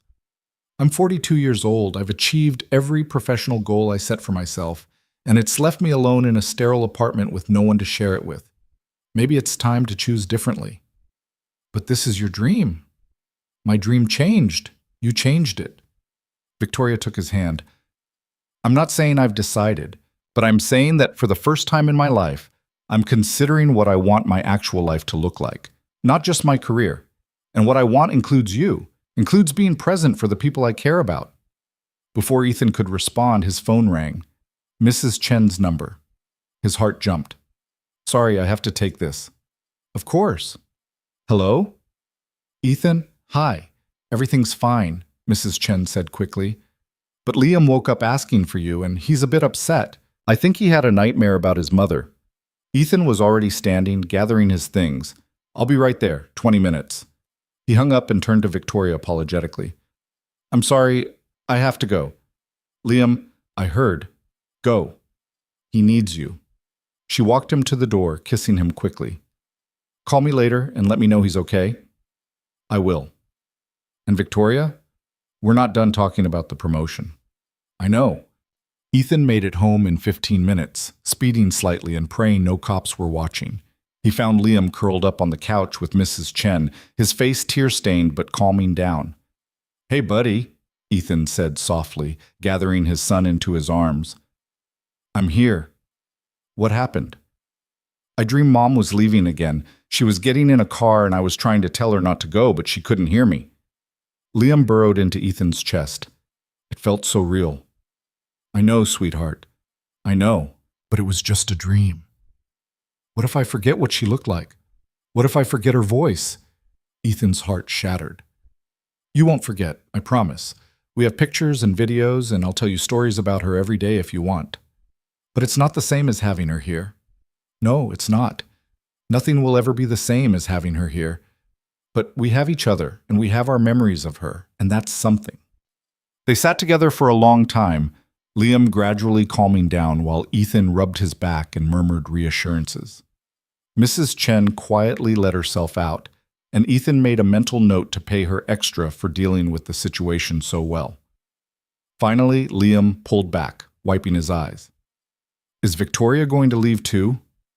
The question caught Ethan off guard. What? No, buddy. Why would you think that? Because Mom left.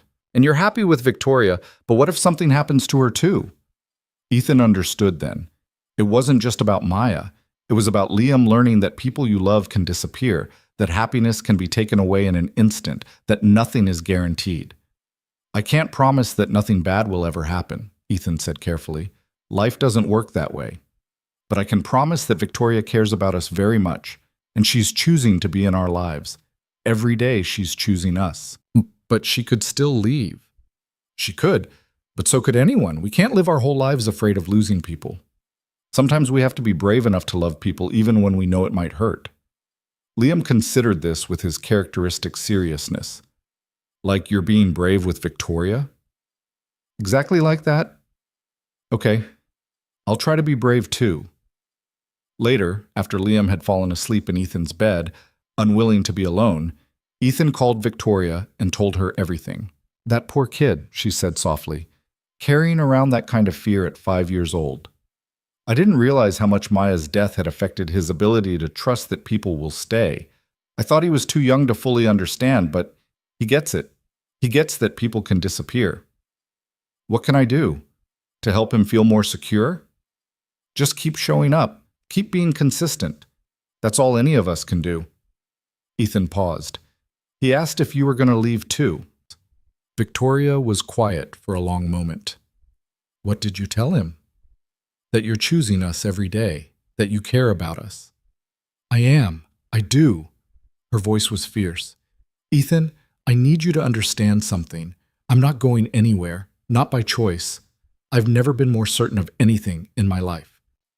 Even with all the complications, the work situation, the pace we're moving at, the fact that I come with a traumatized 5-year-old who has nightmares about his dead mother. Especially with all of that. Because that's real life. Messy and complicated and imperfect. And it's the most real thing I've ever been part of. Ethan felt something loosen in his chest, a tension he hadn't realized he was carrying. I love you. The words came out before he could stop them, surprising them both. Victoria's sharp intake of breath was audible through the phone. "What?" "I love you," Ethan repeated, more certain this time. "I know it's fast and probably crazy, but I love you. I love how you are with Liam. I love how hard you're trying to become a better person. I love your terrible apartment and your heart pancakes comment and the way you look at me like I'm worth something. I love you." "Ethan, you don't have to say it back. I just needed you to know." "I love you too," Victoria said, her voice breaking slightly. "I've been terrified to say it, but I love you. I think I have since you told me about Liam's elephant and how you carry him to bed when he falls asleep on the couch. I love you and your beautiful, brave son, and I want to be part of your lives in whatever way you'll have me." They stayed on the phone for another hour, saying, "I love you" in different ways, making promises about the future, talking about everything and nothing. When they finally hung up, Ethan lay in the dark with Liam curled beside him and felt something he hadn't felt in 3 years. Hope. Pure, uncomplicated hope for the future. The following week, Victoria announced her decision about the promotion. She was accepting it, but on her own terms. She'd negotiated for a remote-first arrangement that would allow her to oversee the regional offices without constant travel. She'd set firm boundaries about working hours and made it clear that her team's work-life balance would be non-negotiable across all 4 locations. "I can have both," she told Ethan over lunch, a rare public appearance together, though they kept things professional. "The career and the life. I just had to be brave enough to demand it." "I'm proud of you. I learned from the best." She smiled at him over her salad. "Speaking of which, I need to recuse myself from your performance review cycle. I've asked Richard to handle your evaluations going forward, and I've documented our relationship with HR to avoid any conflicts of interest." "You told HR we're dating?" "I told them we're in a committed relationship that may affect my objectivity regarding your career. Better to be transparent than to hide it and have it blow up later." She paused. "I also want you to know that I've recommended you for the senior designer position that's opening up. But the decision will be Richard's, not mine. You'll have to earn it on merit." "I wouldn't want it any other way." "I know. That's why I love you." The casual declaration in the middle of a work lunch made Ethan's heart skip. They were really doing this, building something real, despite all the reasons it should be impossible. That Saturday, they took Liam to the beach, the same beach where it had all started.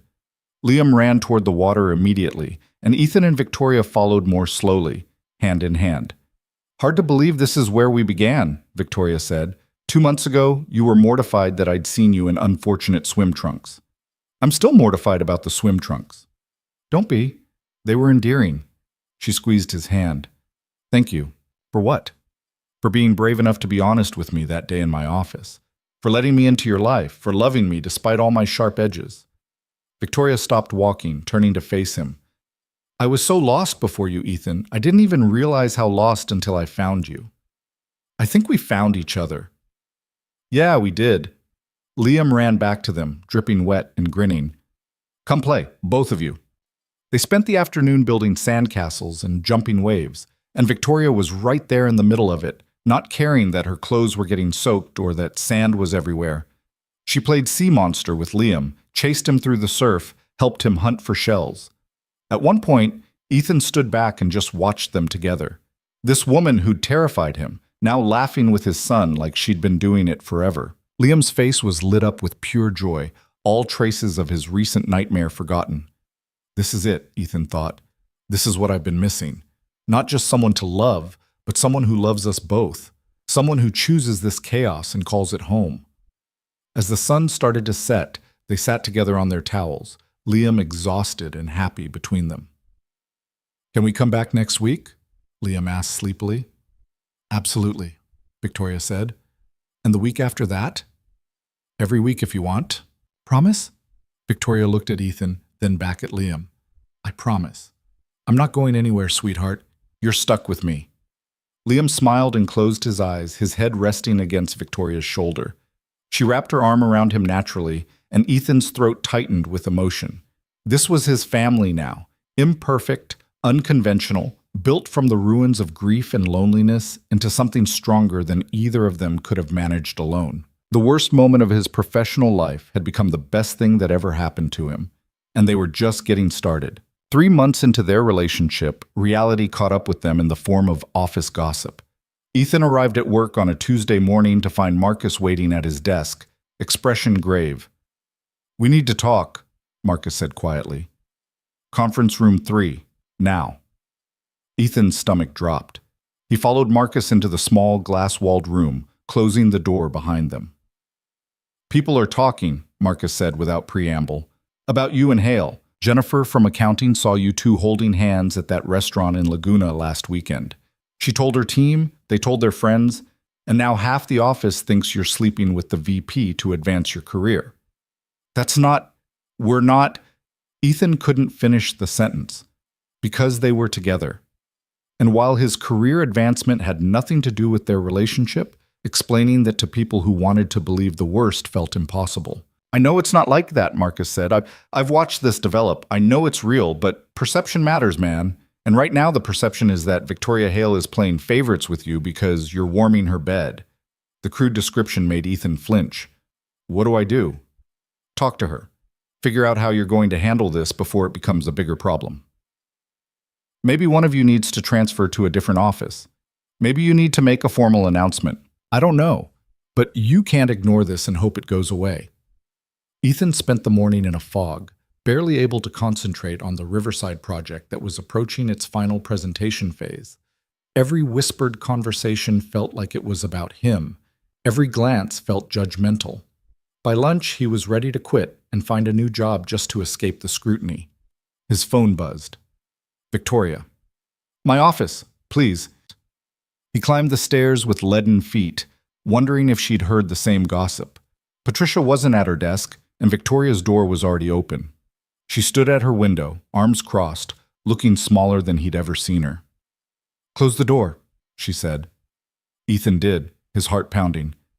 "I assume you've heard the rumors," Victoria continued, not turning around. "Marcus told me this morning. People saw us at dinner. I've had 3 separate colleagues ask me if it's true, if we're involved." She finally turned to face him, and her expression was carefully neutral. "I told them yes." "You what?" "I told them the truth. That we're in a committed relationship, that HR has been notified, that I've recused myself from all decisions regarding your career, and that anyone who has concerns about conflicts of interest can take them up with the partners." Victoria's voice was steady, but Ethan could see the tension in her shoulders. "I'm not going to lie or hide. We haven't done anything wrong. People think I'm using you to get ahead. Let them think what they want. The people who matter know the truth. Your work speaks for itself, Ethan. You earned that senior designer recommendation before we ever got together. Richard made the final decision, not me. Your projects are consistently excellent. Anyone who actually looks at your performance knows you're not riding anyone's coattails. But the optics are complicated, I know that." Victoria crossed to him, taking his hands. "I've been thinking about this all morning, about what's best for both of us. And I have a proposal." Ethan's chest tightened. "What kind of proposal?" "The regional VP position comes with the authority to restructure reporting lines across all 4 offices. I could move you to the San Diego office under a different supervisor. You'd still work on the same caliber of projects, same salary, same opportunities. But it would remove the direct reporting relationship that makes this so problematic." "You want me to transfer?" "I want us to have a future without constantly defending our relationship. I want you to advance on merit without people questioning whether I influence the decisions. I want—" Her voice cracked slightly. "I want to be with you without it costing you your reputation." Ethan pulled her close, feeling her trembling against him. "Is that what you really want? For me to leave this office?" "No. I want you right here where I can see you every day. But I want what's best for you more than what's comfortable for me." They stood there for a long moment, holding each other in the office, where so much of their story had unfolded. Finally, Ethan pulled back. "I'm not transferring," he said firmly. "Ethan, I'm not running away because people are gossiping. We've done everything right, documented the relationship, recused you from career decisions, maintained professional boundaries at work. If people want to make assumptions, that's their problem, not ours." He cupped her face gently. "I love you. I'm not letting office politics take me away from you." Victoria's eyes filled with tears. "You might not get promoted because of this. People might always question your achievements. Then I'll work twice as hard to prove them wrong. But I'm not leaving. He kissed her softly. We're in this together, remember? Complications and all. You're sure? I've never been more sure of anything. That evening, Ethan told Liam about the situation in terms a 5-year-old could understand. Some people at work are being mean about me and Victoria being together, he explained over dinner. They think she's being nice to me at work because we're dating. But that's dumb, Liam said matter-of-factly. You're really good at your job. You won awards and stuff. I know, buddy, but sometimes people believe dumb things. So what are you going to do? Keep doing my job really well. Keep being honest. Keep loving Victoria even when it's hard. Liam nodded seriously. Like being brave, right? Like you told me about loving people even when it might hurt? Exactly like that. Okay, I'll help. Ethan smiled despite the heaviness in his chest. How are you going to help? I'll tell everyone at school that my dad is the best designer in the whole world, and Victoria is really nice and they love each other, and anyone who says different is a big dumb poopy head. Please don't call anyone a poopy head. Fine, but I'll still tell them you're the best. The next few weeks were difficult. Ethan felt the weight of judgment every time he walked into the office. Some colleagues were openly skeptical, others carefully neutral. A few, like Marcus and Jennifer, were actively supportive, but they were outnumbered by people who'd already made up their minds about the situation. The senior designer position went to someone else. Richard called Ethan into his office to explain.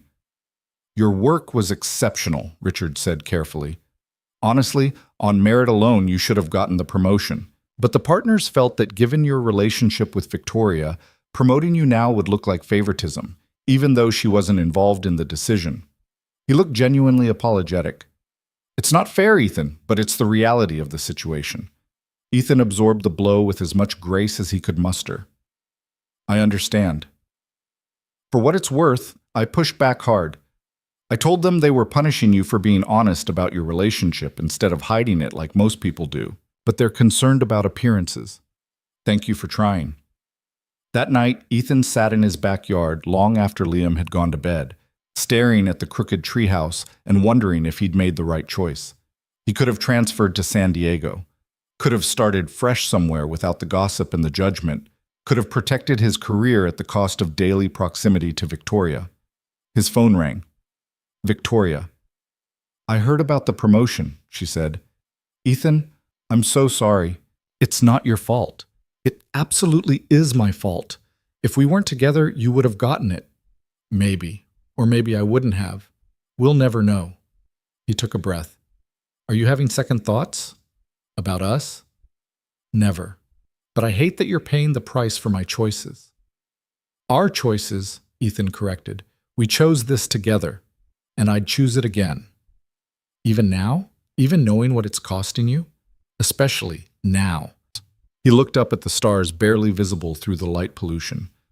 I spent 3 years after Maya died just surviving, going through the motions, being a dad, doing my job, but not really living. You changed that. You made me remember what it feels like to want something, to build something, to hope for something. A promotion doesn't compare to that. Victoria was quiet for a long moment. I love you so much it scares me sometimes. Good. We should both be a little scared. It means this matters. It does matter. You matter. She paused. Come over? I know it's late, but I need to see you. Let me call Mrs. Chen. An hour later, Ethan was on Victoria's balcony, wrapped in a blanket with her curled against his side. They didn't talk much, just held each other and watched the city lights reflect off the dark ocean. I have an idea, Victoria said finally, for dealing with the office situation. I'm listening. What if we went public, really public? Not just confirming it when asked, but actually being open about our relationship. Attending company events together. Being honest about what we are. She shifted to look at him. Right now, we're this scandalous secret that people get to speculate about. But if we take away the mystery, if we're just a normal couple who happens to work together, maybe the gossip loses its power. Or maybe it gets worse. Maybe. But at least we'd be controlling the narrative instead of letting other people write it for us. Ethan considered this. The idea terrified him, putting their relationship on display, inviting judgment and commentary. But Victoria had a point. The secrecy gave people room to imagine the worst. The truth was actually pretty boring. They'd fallen in love, handled it responsibly, and were trying to build a life together.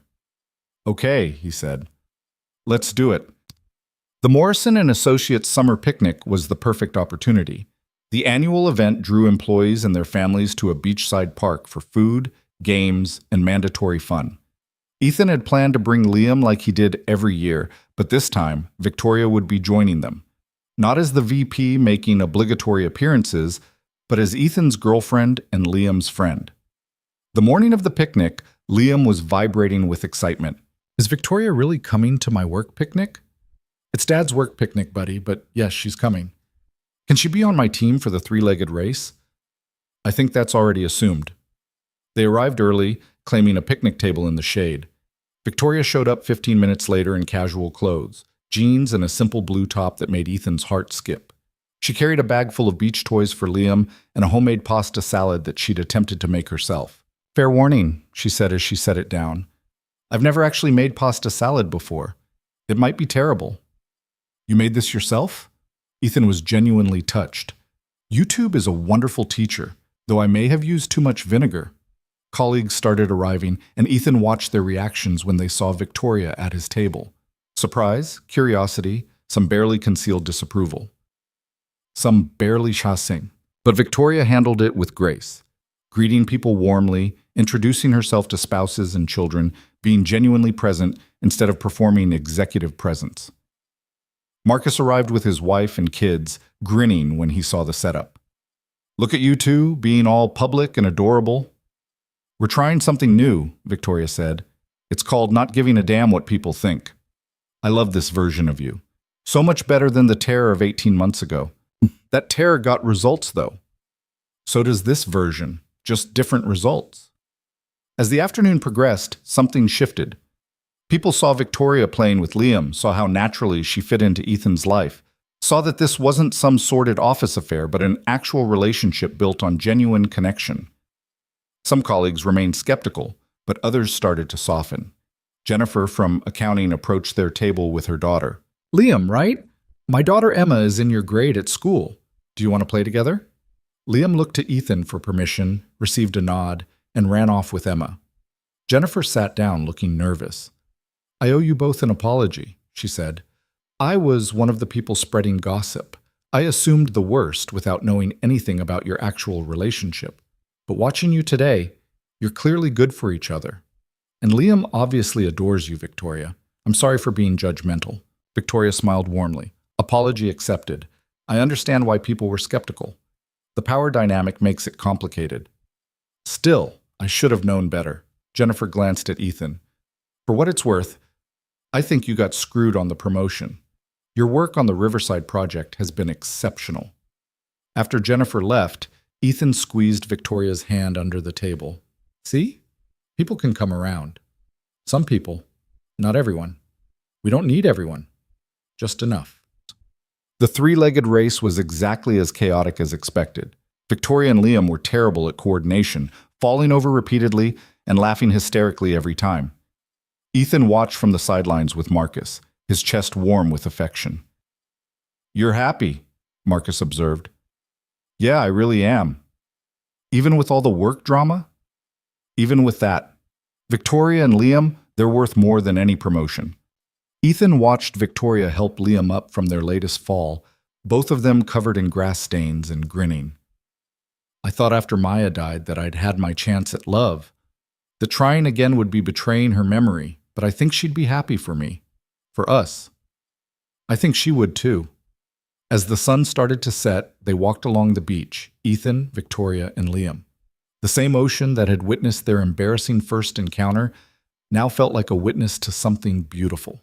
"This is my favorite day ever," Liam declared, swinging between them. "Even better than the treehouse day." "Even better than your birthday?" Victoria teased. "Well, maybe tied with my birthday, but definitely top two." They found a quiet spot away from the picnic crowds and sat in the sand. Liam immediately started building an elaborate castle, enlisting their help for the parts that required adult hand coordination. "I've been thinking," Victoria said as she helped form a turret, "about the future. About what I want my life to look like in 5 years, 10 years. And, Ethan asked, and I want this, exactly this. Beach days and work picnics and collapsed three-legged races. I want Saturday ice cream and crooked tree houses and a 5-year-old telling me about dinosaurs. She looked at him, her expression open and vulnerable. I want you. I want Liam. I want us to be a family. Ethan's throat tightened. Are you saying what I think you're saying? I'm saying I love you both. I'm saying I want to make this official. Not right now. I know we need time and Liam needs time to adjust to the idea. But eventually, I want to marry you, Ethan Cole. I want to be Liam's stepmom. I want to wake up in a house that has photos on the walls and toys on the floor and heart-shaped pancakes on Sunday mornings. You want to leave your perfect minimalist apartment? I want to trade it for an imperfect, chaotic life with the two of you. If you'll have me. Before Ethan could answer, Liam looked up from his sandcastle. Are you asking Dad to marry you? Victoria laughed, a bit teary. I guess I am. Is that okay with you? Liam considered this with characteristic seriousness. Will you live with us? If your dad says yes, then yes. And we can keep doing Saturday ice cream? Forever.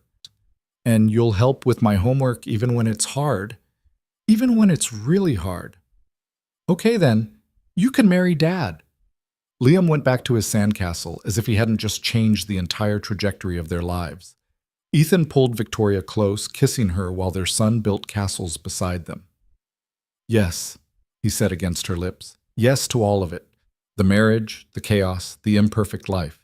Yes.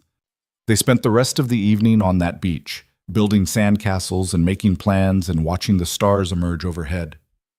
When Liam finally crashed from exhaustion, Ethan carried him to the car while Victoria gathered their things. I can't believe we're doing this, Ethan said as they drove home, Liam snoring in the back seat. Having second thoughts? Not even a little, just amazed at how life works sometimes. 2 months ago, I was terrified you'd seen me in unfortunate swim trunks. Now we're planning a future together. Those swim trunks changed my life, Victoria said solemnly. I should probably thank them. Please don't. Too late. I'm already planning a speech for the wedding. Dearly beloved, we are gathered here today because of a pair of ill-fitting swim trunks and a fortuitous beach encounter. I'm canceling the engagement. You can't. Liam already approved it. They laughed, and Ethan realized he couldn't remember the last time he'd felt this light. The grief of losing Maya would always be part of him, but it no longer defined him. He'd made room for new love, new joy, new possibilities. The next few months brought changes. Victoria officially moved out of her sterile apartment and into Ethan's small rental house, bringing with her an eclectic collection of belongings that made the space feel more like a home. They started house hunting for something bigger, somewhere with a yard large enough for both a treehouse and the dog Liam desperately wanted. At work, the gossip gradually died down as people realized the relationship was genuine and professionally managed. Ethan continued to produce excellent work, and when the next senior designer position opened up, Richard championed him successfully. This time, with a full year's distance from the initial controversy and a clear record of merit-based achievement, the partners approved the promotion. Victoria thrived in her regional VP role, implementing the work-life balance policies across all 4 offices and earning recognition from corporate leadership for innovative culture management. She still worked hard, but she also left at reasonable hours, attended Liam's school events, and had dinner with her family most nights. The wedding was small and perfect, held on the same beach where it had all begun. Liam served as ring bearer, taking his duties so seriously that he practiced walking down the aisle for a week beforehand. Marcus was Ethan's best man. Jennifer and Patricia stood with Victoria. As Ethan watched his bride walk toward him, beautiful in a simple dress, smiling like he'd never seen her smile before, he thought about the journey that had brought them here. The embarrassment, the fear, the gradual building of trust and love, the choice to be brave even when it was hard. Dearly beloved, the officiant began, and Victoria caught Ethan's eye and grinned, both of them remembering her joke about the swim trunks. They said their vows as the sun set over the Pacific, promising love and partnership and dedication to building a life together. When the officiant pronounced them married, Liam cheered louder than anyone, running up to hug both of them. We're a family now, he said, an official family. We've been a family for a while, buddy, Ethan said. This just makes it legal. I like legal families. Can we go get ice cream to celebrate? Absolutely, Victoria said, taking his hand. But first, one more thing. She pulled a small wrapped box from her bouquet and handed it to Liam. Open it. Inside was a necklace, a simple pendant in the shape of a dinosaur. But when Liam turned it over, he found an inscription. To Liam, my brave son, love, Victoria. Liam's eyes filled with tears. I'm really your son now? You've been my son since the first time you showed me your T-Rex and told me all about how they were actually covered in feathers. This just makes it official. Victoria knelt down to his level. I know I'm not your mom. I'll never try to replace her or make you forget her. But I love you like you're my own, and I promise to always be here for you. Liam threw his arms around her neck, and Ethan had to turn away to hide his own tears. When he looked back, his family was holding each other on the beach where they'd first collided, and everything felt exactly right. The reception was a blur of dancing and toasts and laughter. Marcus gave a speech about never expecting to see the day when Victoria Hale made heart-shaped pancakes and attended parent-teacher conferences. Jennifer talked about how the couple had shown everyone what real courage looked like. Patricia revealed that she'd been secretly rooting for them since the first time Ethan had nervously appeared in Victoria's office all those months ago. As the evening wound down, Ethan and Victoria slipped away to the same terrace where they'd had their first real conversation outside of work. The party continued below, but they needed a moment alone. How are you feeling, Mrs. Cole? Ethan asked, pulling her close. Like the luckiest person alive. Victoria rested her head on his shoulder. Thank you. For what? For being brave enough to tell me the truth that day in my office. For letting me into your life. For loving me despite all my sharp edges and workaholic tendencies and terrible apartment decorating. She looked up at him. For giving me a family when I thought I'd never have one. Thank you for seeing me. For caring about Liam. For choosing us every single day. Ethan kissed her softly. For being brave enough to change when you realized you needed to. We changed each other. Yeah, we did. They stood there watching the ocean, the same ocean that had witnessed their embarrassing beginning and was now witnessing their new beginning. Down on the beach, they could see Liam playing with the other children, his laughter carrying on the wind. He's happy, Victoria observed. He is. And so am I. Ethan turned her to face him. I spent 3 years after Maya died thinking my life was over. That I'd had my chance at love and lost it. But you showed me that life doesn't end when tragedy strikes. It just changes. And sometimes those changes lead to something beautiful. Sometimes they lead to everything, Victoria said. 6 months later, they stood in the backyard of their new house, a sprawling place in a good school district with enough space for a proper treehouse and the golden retriever puppy that Liam had named Professor Scales, despite the dog having neither professorial qualities nor scales. Victoria was attempting to garden, a hobby she'd taken up with more enthusiasm than skill. Ethan was grilling burgers while Liam and the dog chased each other in circles. Dad, Victoria, watch this, Liam called, performing some elaborate trick with the dog that mostly involved both of them falling over. Very impressive, buddy, Ethan called back. Victoria joined him at the grill, slipping an arm around his waist. I never thought my life would look like this. Suburban house, stepson, dog, weekend barbecues. Having regrets? Not a single one. She kissed his cheek. This is everything I never knew I wanted. That night, after Liam was asleep and the dog was settled in his crate, Ethan and Victoria sat on their back porch with glasses of wine, looking at the stars. I talked to Maya's parents today, Ethan said. Told them about how happy Liam is. About you.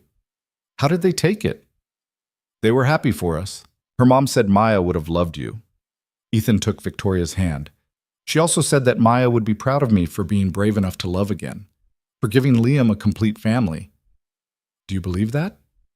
Yeah, I do. Maya wanted me to be happy, wanted Liam to have someone who'd be there for him. You're that person, Victoria. You're exactly the person we needed. Victoria was quiet for a moment, then said, I have something to tell you. Ethan's heart skipped. Okay. I'm pregnant. The world seemed to stop. Ethan stared at her, unable to process the words. You're... what? Pregnant. About 8 weeks. I found out yesterday but wanted to wait until we were alone to tell you. She looked nervous, vulnerable. I know we hadn't planned this yet. I know it's fast. But I'm 43, Ethan. If we want to have a baby together, we don't have a lot of time to wait. Ethan pulled her into his arms, overwhelmed with emotion. Are you kidding? This is amazing. Incredible. We're having a baby? We're having a baby. Liam is going to lose his mind. They told him the next morning over heart-shaped pancakes. Liam's reaction was exactly what they'd expected. Pure, unbridled excitement, followed by approximately 7,000 questions about whether the baby would like dinosaurs. And could they name it T-Rex, regardless of gender? And would he have to share his room? We'll figure all of that out, Victoria assured him. But you're going to be a big brother. How do you feel about that? I feel like this is the best thing ever. Even better than getting Professor Scales. I hope you still feel that way when the baby's crying at 3 a.m., Ethan said, but he was grinning. The pregnancy was harder than Victoria's age had prepared them for. She was sick constantly for the first 3 months, exhausted beyond anything she'd ever experienced. But Liam appointed himself her official helper, bringing her crackers and ginger ale without being asked, reading to her when she was too tired to move. You're going to be an amazing big brother, she told him one afternoon when they were curled up on the couch together. I'm practicing taking care of things. Dad says that's important. Your dad is right. Taking care of people we love is one of the most important things we can do. The baby, a girl they named Maya Rose, arrived on a rainy March evening after 12 hours of labor that left Victoria swearing she'd never do this again, and Ethan fairly certain he'd aged 10 years. But when the nurses placed their daughter in Victoria's arms, all the pain and fear evaporated. She's perfect, Victoria whispered, tears streaming down her face. She really is, Ethan agreed, his own vision blurry. Liam, who'd been waiting anxiously with Marcus and his wife, was finally allowed in to meet his sister. He approached the bed cautiously, eyes wide. She's so small. You were this small once, Ethan said. Was I this loud? Louder, actually. Liam carefully touched his sister's tiny hand, and when her fingers curled around his face lit up with wonder. Hi, Maya Rose. I'm your big brother, Liam. I'm going to teach you all about dinosaurs and how to climb trees and why Professor Scales is the best dog in the world. And if anyone is ever mean to you, I'll protect you. That's what big brothers do. Victoria started crying harder, and Ethan had to look away to compose himself. This family they'd built, imperfect and unconventional and absolutely beautiful, was complete. 2 years later, Ethan stood on a different beach, watching his expanded family play in the surf. Liam, now 7 and full of confidence, was teaching 2-year-old Maya Rose how to jump over small waves. She shrieked with delight every time the water touched her toes, her laughter identical to her mother's. Professor Scales bounded through the foam, barking at seagulls. Victoria joined Ethan at the water's edge, slipping her hand into his. Hard to believe it all started here. 4 years ago, almost to the day, you caught me at my absolute worst. I caught you at your most real, and it changed everything. She leaned against him, watching their children play. Do you ever think about what would have happened if we'd never had that beach encounter? If I'd never seen you playing with Liam? All the time. I'd probably still be barely hanging on, working too hard, missing Liam's childhood because I was too afraid to risk my job. You'd probably still be alone in that sterile apartment, convinced that success meant sacrifice. Instead, we're here, tired parents with sand in places sand should never be, watching our kids play, planning what to make for dinner. The dream life, Ethan said. It really is, Victoria agreed. The actual dream life. Not the one I thought I wanted, but the one I didn't know I needed. Liam ran up to them, dripping wet and grinning. Dad, can we build a sandcastle? A really big one that Maya can help with? Absolutely. Go grab the buckets from the bag. As Liam ran off, Victoria caught Ethan's hand. Thank you. For what? We've been married for years. You can't still be thanking me. For being brave enough to love me. For giving me this family. For showing me that life is about so much more than corner offices and corporate success. She gestured to the scene before them, their children, their dog, the ocean that had witnessed their beginning. For all of this. Thank you for choosing us, Ethan said. Every single day, you choose us. That's everything. They spent the afternoon building an elaborate sandcastle with towers and moats, and a bridge that Maya immediately destroyed with her enthusiastic helping. When the sun started to set, they gathered their things and headed back to the parking lot. Maya on Ethan's shoulders, Liam holding Victoria's hand, Professor Scales trailing behind with someone's abandoned beach ball in his mouth. "Same time next week?" Liam asked. "Same time next week," Victoria confirmed. As they loaded into the car, bigger now, practical for a family of 4 plus dog, Ethan caught Victoria's eye in the rearview mirror. She smiled at him, that same smile that had started appearing during their Saturday ice cream outings years ago. The smile that meant home and safety and love. The worst moment of his professional life had become the foundation of everything good in his world. An embarrassing beach encounter had transformed into a love story, which had grown into a family, which had bloomed into a life he'd never imagined possible. Sometimes the best things in life started with mortifying swim trunks and an awkward wave crash.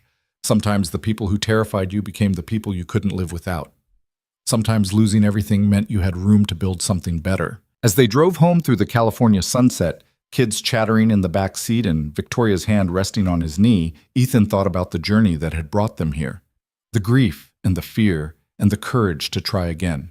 The choice to be vulnerable even when it was terrifying. The willingness to believe that life could surprise you with joy even after devastating loss. Maya Rose started singing off key in the back seat and Liam joined in, and then Victoria was singing too, and Ethan couldn't help but laugh at the beautiful chaos of it all. This was his life now, messy and loud and imperfect and absolutely everything he'd never known he was missing. And it had all started with an unfortunate pair of swim trunks and a woman who'd been brave enough to change.